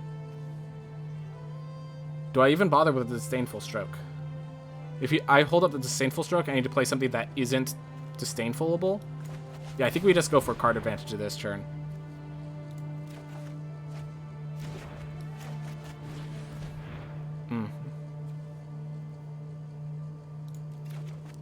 Not exactly how we want to do this, but I think it's how we got to do this. He's going to attack with a Batter Shield and everything. I'm going to block the Battlefield Raptor, I think. Yeah, I can't Disdainful this turn because I need to apply tempo right now. I need Bergstrider just to put a 4/4 into play.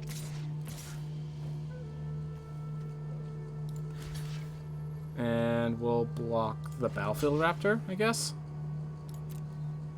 Because, yeah, the Jaspar Sentinel and the Battlefield Raptor are one and the same. If he has Mammoth Growth or something like that, sucks to be me. But he is almost out of cards, so if I can just stabilize. If I can just stabilize. Alright. Is that enough to Giant's Amulet? It is. And this is perfect.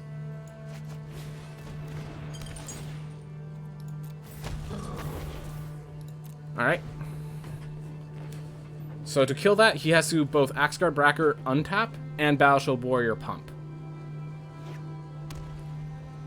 It's probably what he wants to do, but then I could just block the Battleshield Warrior instead of the Axeguard.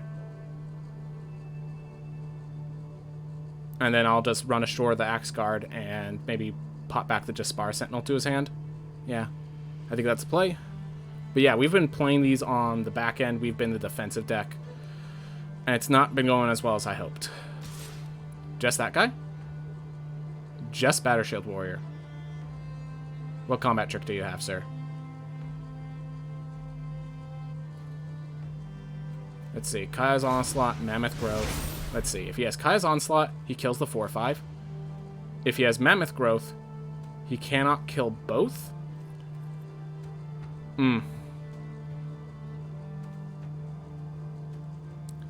we force him to have it? Do we force him to have it and then play a Berg Strider? Or do we just take the 4 damage, play a Lit Jara? Is there any combat trick that kills both? I don't think so. So force him to have it. Alright. I'm fine with that trade. Even though that looks bad, I'm fine with that trade. Because he traded 6 mana for my 3. Even though I didn't need to lose a minion, I'd rather not take the risk. Alright. He's going wide. And so we do this. We could Lit Jara, play a 2/4, and then hold back a Disdainful Stroke. Or, yeah, I think that's the best play. We want to keep applying blockers. And then I can Disdainful Stroke when it comes into play. Then I could run ashore the Batter Shield and the Jaspar Sentinel or something like that. Yeah, there's nothing worth running ashore right now. And it's worth keeping the Disdainful Stroke active.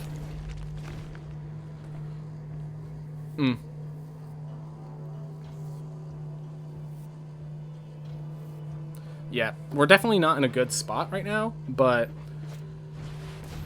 Alright, so he's going to search for something that's going to get Disdainful Stroked. Yep. There we are.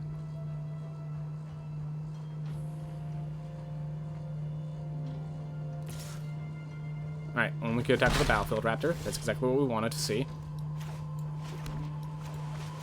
Let's play another Lit Jara. This one gets buffed. We don't need a land. Alright. And then, yeah, we'll Disdainful Stroke that. Next turn, we'd run ashore. And I'm not sure what else we play.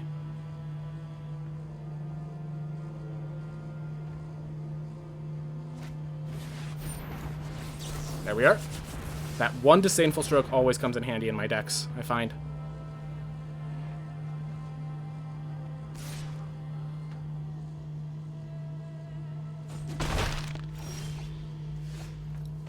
Alright, so here's the question. Do I want Berg? I think I want a Berg Strider and attack with the 4/5. So we're going to tap out his Elderleaf Mentor, so he has to block with a bunch of 1/1s, or...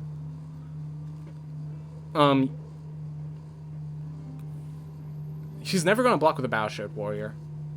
Alright. Let's do it like this. These are basically the same, and this one is a bigger threat. I like this better.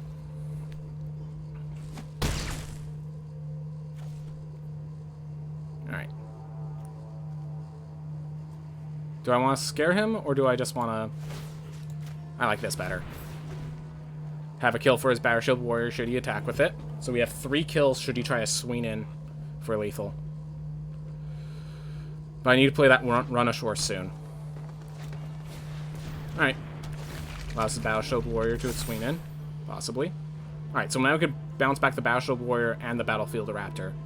So that's actually worthwhile. Alright.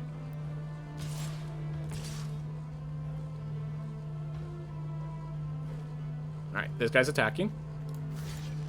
I'll trade either of these for it, and this still kills him past the Mammoth Growth. Because, yeah, I'm certain that's a Mammoth Growth.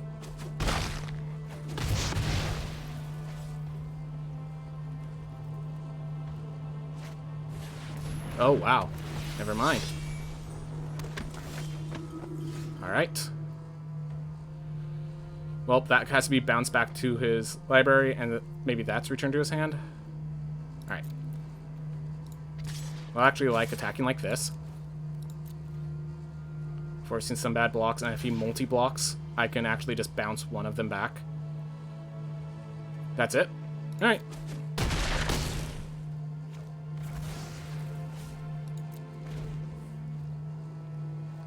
For combat, I bounce back the Power Shield and the Battlefield Raptor. So he can't pump his creatures, and the Shepherd can't get far. And like the Shepherd's the only thing that can attack. And if he attacks with the Shepherd, that leaves him vulnerable. Probably should have equipped the Giant's Amulet to the Kinseeker. Oh well. Whew. Deep breaths.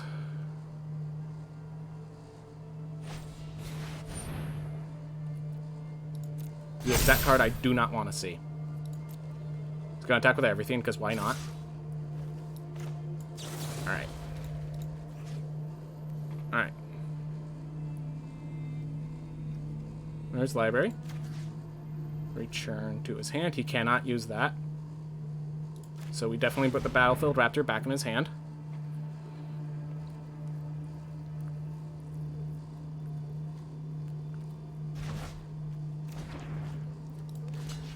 We block the 5/3. Let's see, that's 1, 2, 3, 4, 5, 6, 7, 8, 9, 10, 11. And 1 health versus 2 health, I'm not sure there's much difference right now. So it's the question of, do we block the Battle Shield Warrior to just lose a creature, go at 6? No. Actually, yeah. That's how we have to do this. I don't like it, but that's how we have to do this. Alright. So I attack for... Alright. I got it. I don't like it, but I got it. So I attack like this.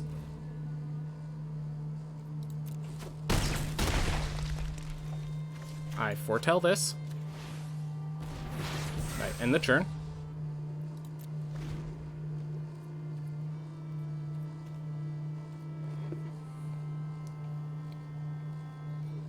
He attacks with all, because why wouldn't he?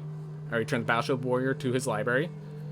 The Sentinel to his hand. Yep, that's fine. Alright, how does he do this? We wait. Come on, just wait for the right moment. Alright, resolve that. Let him attack with all. We need to let him attack with all first. That's it. Alright. I could return that to the top of his library, return that to his hand, tap that down, and attack. Yep. Alright. So, on its owner's library is this guy. To his hand is... Yeah, let's do this guy, I guess. Yep. And if he had one more planes, we'd be an issue, but we are not. We block there, and then we Berg Strider to tap down his 3/3. Attack for lethal. Let's behold the multiverse first.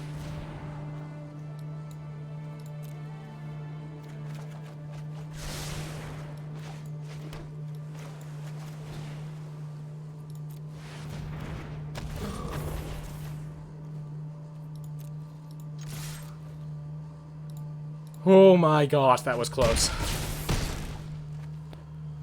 Oh my gosh, that was close. I am shaking slightly. I am shaking slightly. That was a 1 health comeback thanks to double run ashore. Oh my gosh, that was close. Alright, we're at 5 wins. And those last 3 were real fights. Those last 3 were real fights. Oh man. Oh man. Ooh, deep breaths. Deep breaths.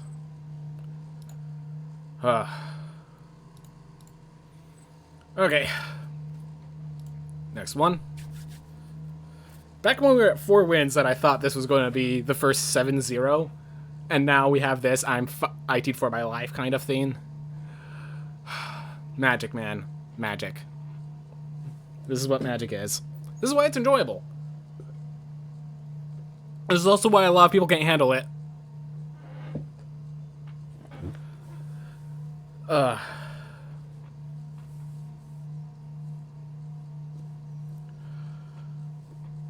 Gosh. Yeah, I'm just trying to think back. Have I ever done a monocolored draft before?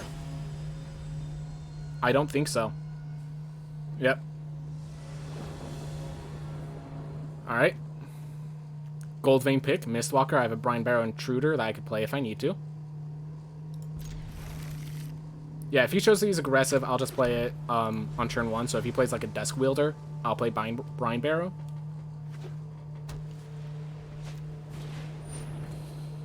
Do I play it now? Nah, I think I save it as a combat trick. Because I can Mistwalker next turn, equip and attack with a Mistwalker. He could try to do some pump. That's when I do it. Alright.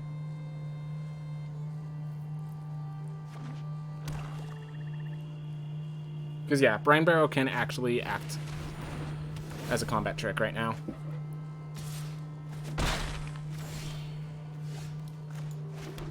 Alright.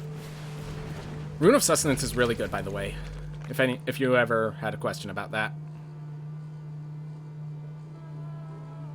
Alright, so I like this. So I could equip the Gold Vein pick, attack in. He probably doesn't block. So we then use our mana to play another Mistwalker. He assumes that Treasure Took is just sitting there, and then the Brine Barrow Intruder comes in. Yep. Always block. He's using it to gain life. That's all that's happening right there.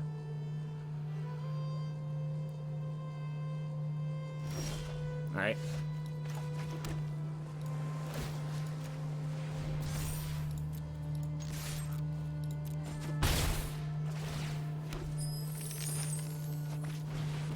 Ooh, better idea. Make it so he can't attack.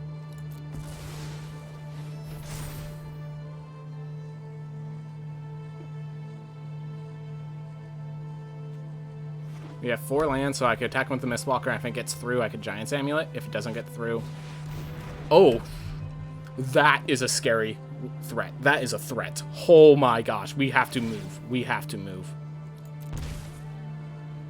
Ooh, I thought this was a legacy. No, it's draft. It's limited. Alright. We have to move. You blocking? You shouldn't block.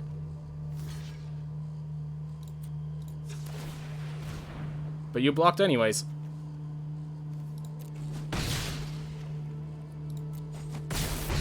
Yeah, it's gonna be really sad for you once you see this.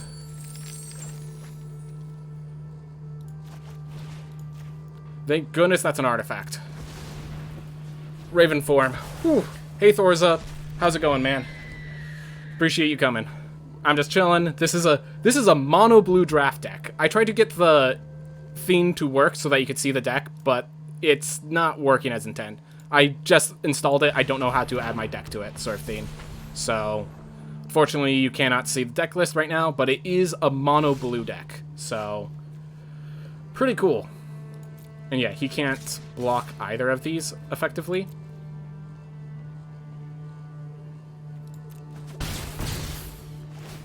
I'm okay taking some damage, playing the Litjar Seekers. Getting ourselves more of this. And I could use lands, not run ashore right now. No, I appreciate it. Oof.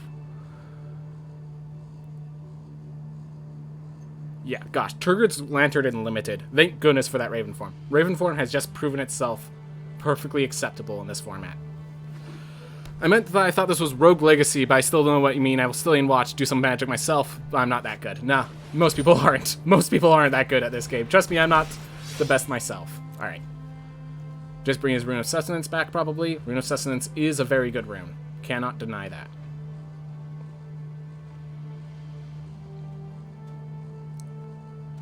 Oof. Wither Crown on that. I mean, it's still a 1/5. Like, it's still a threat. Or I could just let it get eaten, honestly.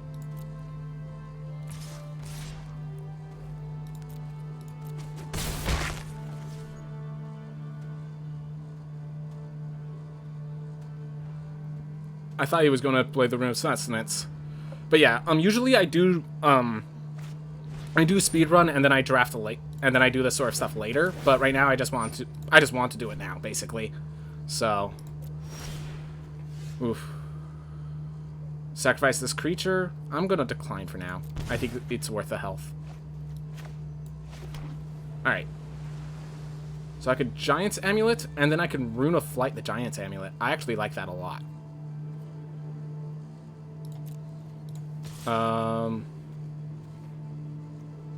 Do I attack with that? I do not speedrun Magic. I play, when I'm not speedrunning, I'm playing more creative, strategic games. And Magic the Gathering is one of those said games. I enjoy playing it, so yeah. That's why I'm like that. Why it's like that. Alright, I'm gonna equip the Rune of Flight to the Giant's Amulet.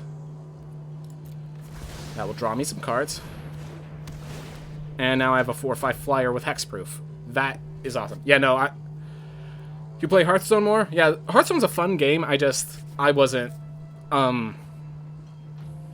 it's just, like, Hearthstone was great, and then, like, I chose it instead of Magic because Hearthstone was free. Then they made a Magic Online free client. I'm like, how do you compete with that? You know? So that's why I play this one. That's why I'm playing this one now. Alright. Binds the Mistwalker in gold. That's perfectly fine. I can just move the Gold Vein pick to the other one. He can't really attack into this.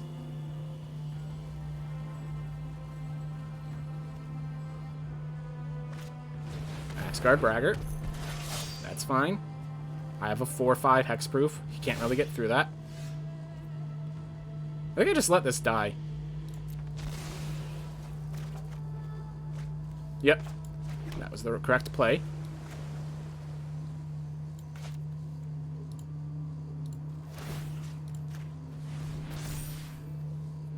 Do I attack with the 4? No, I leave it back to stop the Axguard Braggart.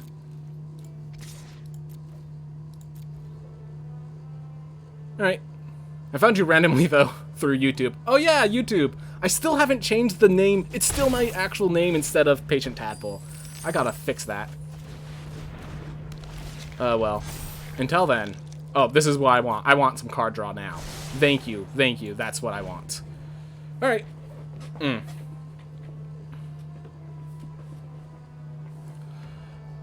Anyways, I think we have a pretty good lock on him right now.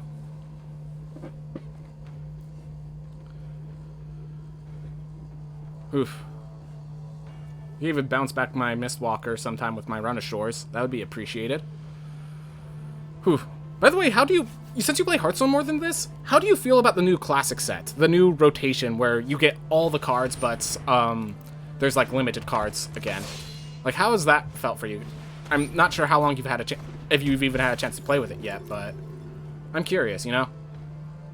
So I thought I'd ask. Oof. Alright, my turn. Alright. I think I attack... Yeah, I think I attack with the Giant Wizard first. I can attack with both, and then move the Giant's Amulet over to the Jar Kin Seekers. No, I think I just attack with the Giant. Which means... I think I flip the Gold Vein pick over to it.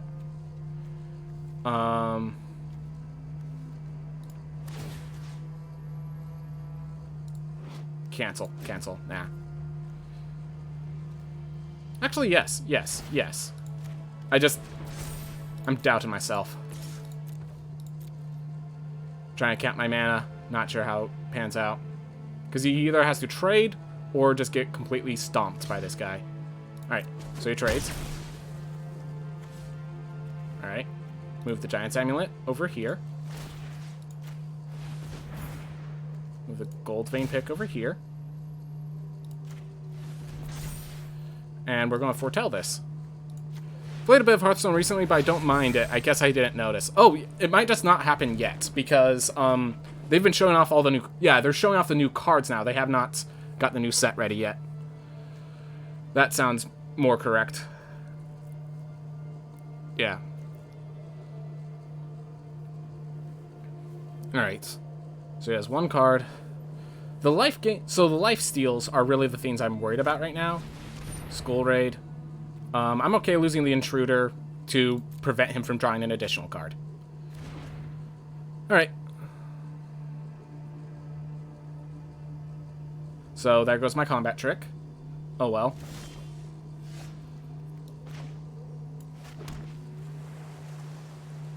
I think...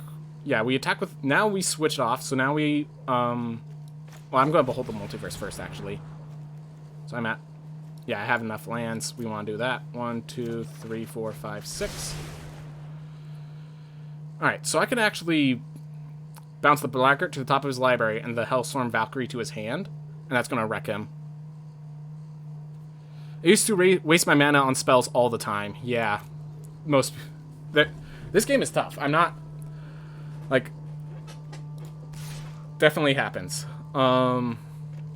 So I'm going to attack with a Lijar, then switch this back to the Giant. So I think, yeah, I attack with this guy as well. And then I play the other Mistwalker, and then the turn after is when I run ashore, when he's closer to lethal. 1, 2, 3. 1, 2. Yep. There we are. And we move the Giant's Amulet over to this guy. There we are. There we are. I just realized it was probably cheaper to just move the Gold Vein Pick over here, but he's at 7 health. He's at a very bad spot.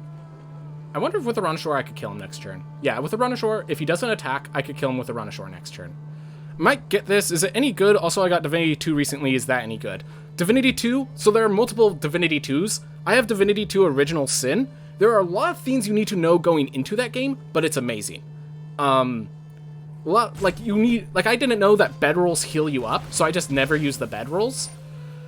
But once you have, like, random stuff like that taken care of, amazing game for Divinity. Divinity is an amazing game. As for MTG Arena, the main thing is it's free to play. I turned myself off in Divinity. Well, yeah. Probably happens a lot.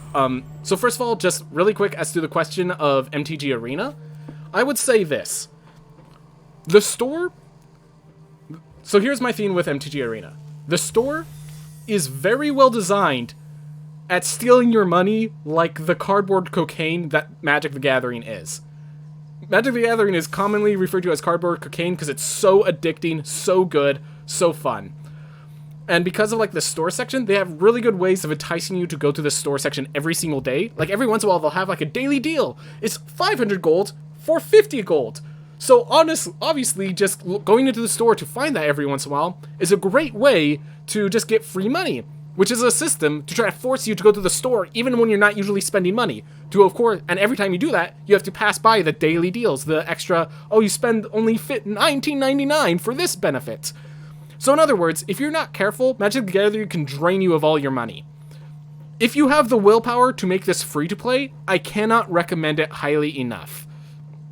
Yeah, you can get cards for free. I have not spent a cent on this, I have not spent a cent on this file. In addition, every time you draft, all of these cards that I drafted are going into my set, so I can use them for my regular decks later. So yes, you can get cards for free, and definitely, if you can... That part of the game is fun. They give you a lot of starter decks that will get you a good edge to start on in. So I would recommend Magic the Gathering. But my god, you have to be able to control your, you have to have good willpower not to just spend all of your money on it. Because you will if you're not careful, and they're really good at enticing you to spend all your money on it. So that is my opinion on Magic the Gathering Arena.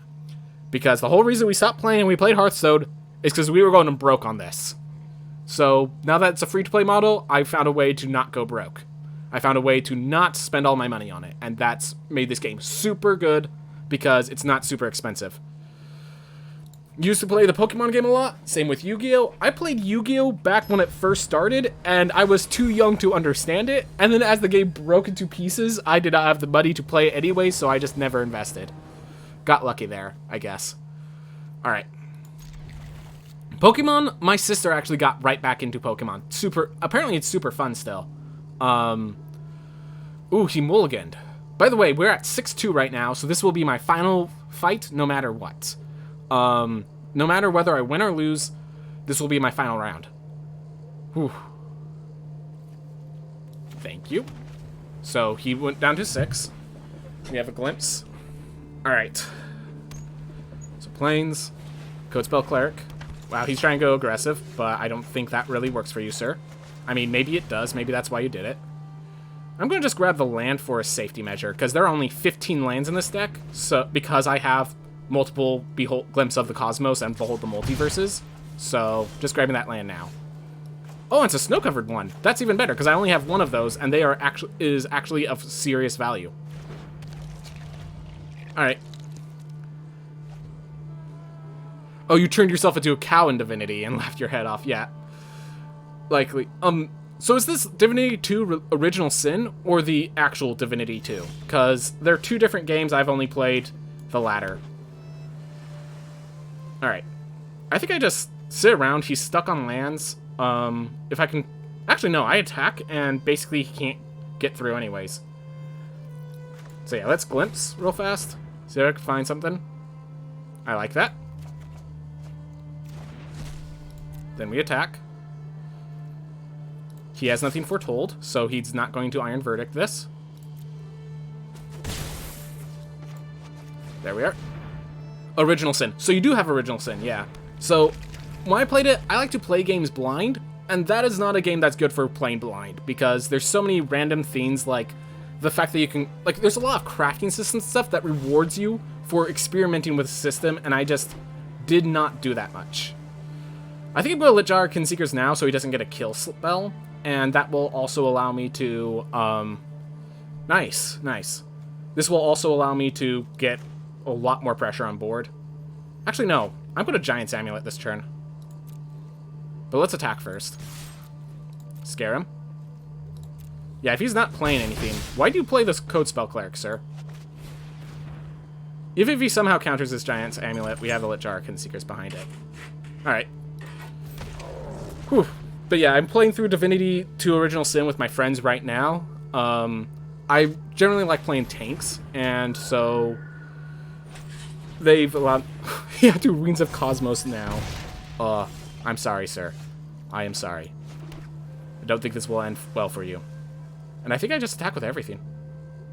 Yep.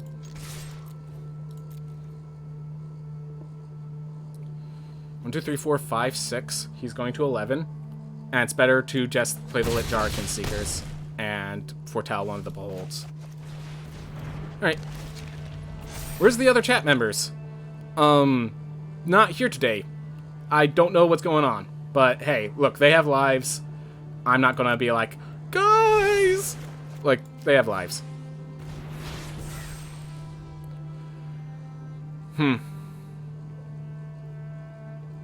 Alright, so we have 1, 2, 3, 4, 5, 6, 7, 8, 9. So yeah, we're threatening lethal very soon. Alright, so he binds in gold this guy.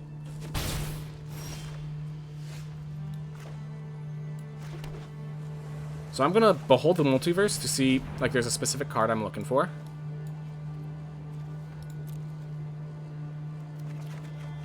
Alright. Not it yet. We're gonna attack with all.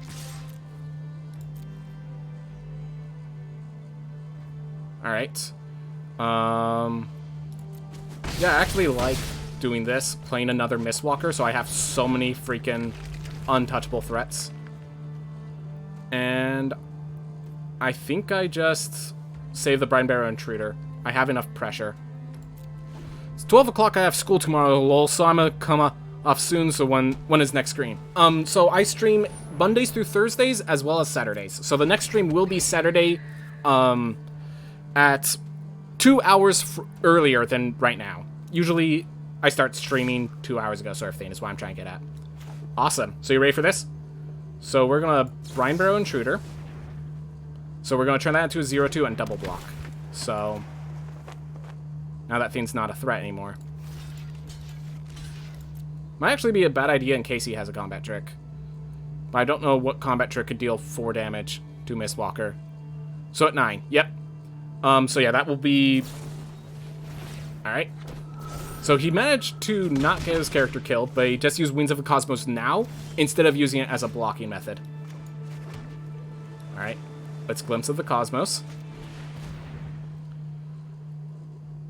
I'm looking for a Bergstrider, in case you're wondering.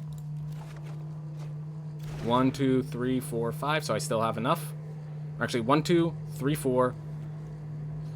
I think it's actually better I attack now, and then Glimpse.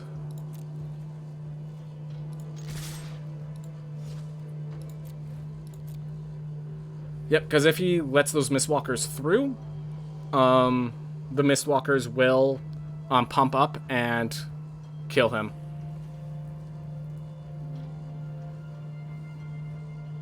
Alright. So he triples blocks there, and then single blocks there. Alright, so let's see. 1, 2, 3, 4, 5. Alright, so he's left at 1.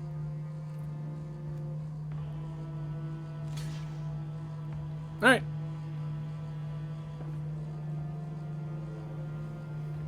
So let's see, we'll kill the Clarion Spirit and the 1/1 flyer, I think.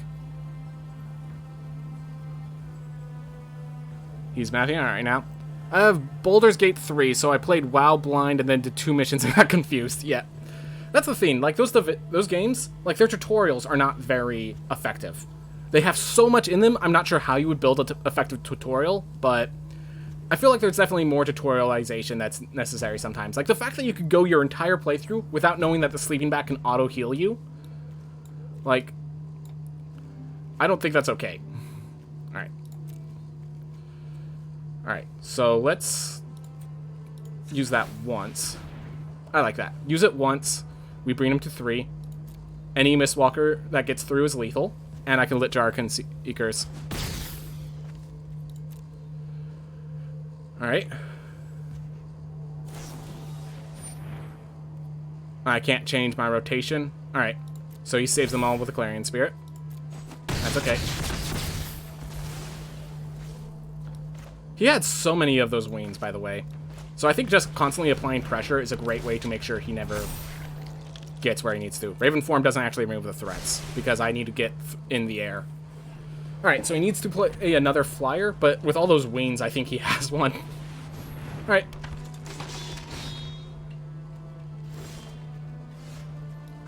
Alright, let's Glimpse. Look for the Bergstrider. Bind the monster. You know what? Yeah. Let's bind his 1/2.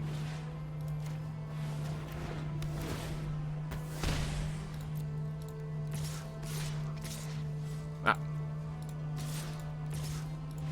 There we are. Awesome. We got 7 wins. Whew.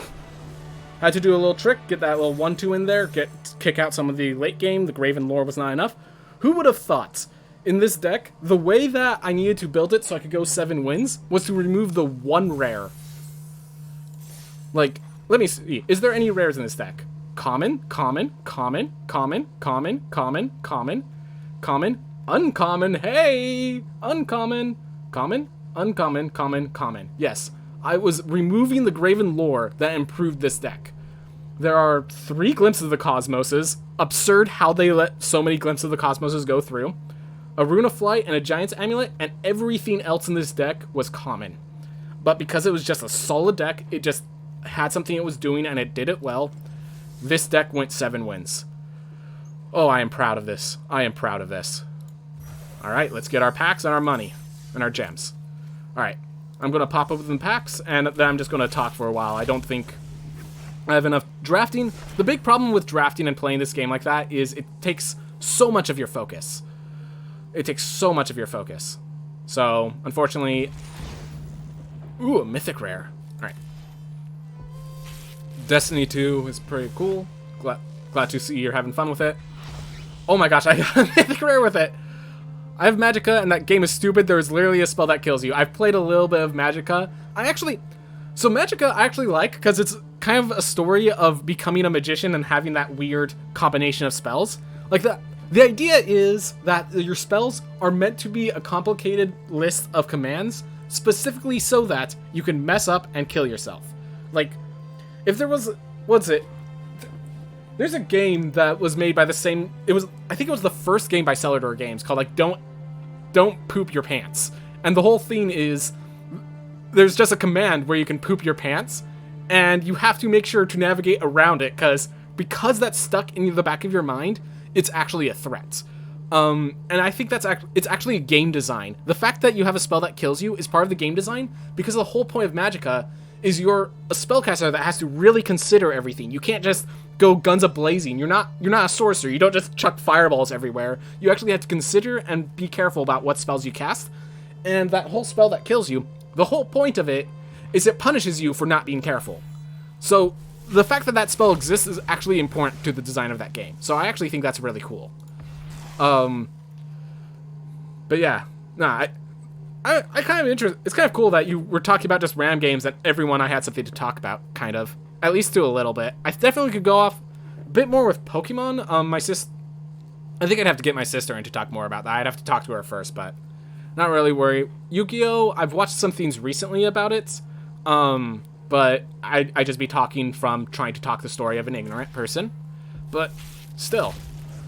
Ooh. Oh my gosh. Okay. Thank you. Thank you. This is what I needed. Okay. Thank you. Oh my gosh. I appreciate these booster packs, and these booster packs appreciate me. Alright. I think that's it for me. Thank you for watching, man. What's this historic brawl? Oh, I'd have to build my own deck, won't I? Build a 60-card brawl deck? Yeah. I'm not going to build an entire deck on stream like this. Not right now. Whew. Alright. Definitely, I'll get around... If you bring up these questions, like, more about these video games later, I'll definitely, like, have more to talk about, but I think I'm going to be calling it quits for today. You get thrown out the birthday in Magicka. It's so funny. Also, I'm pretty good at Magicka. I killed the Beholder at the start, but I've completed Magicka 3. Alright. Definitely cool. Alright. So, yeah, I think that's it for me today. Thank you very much for watching. I hope you all have a wonderful day.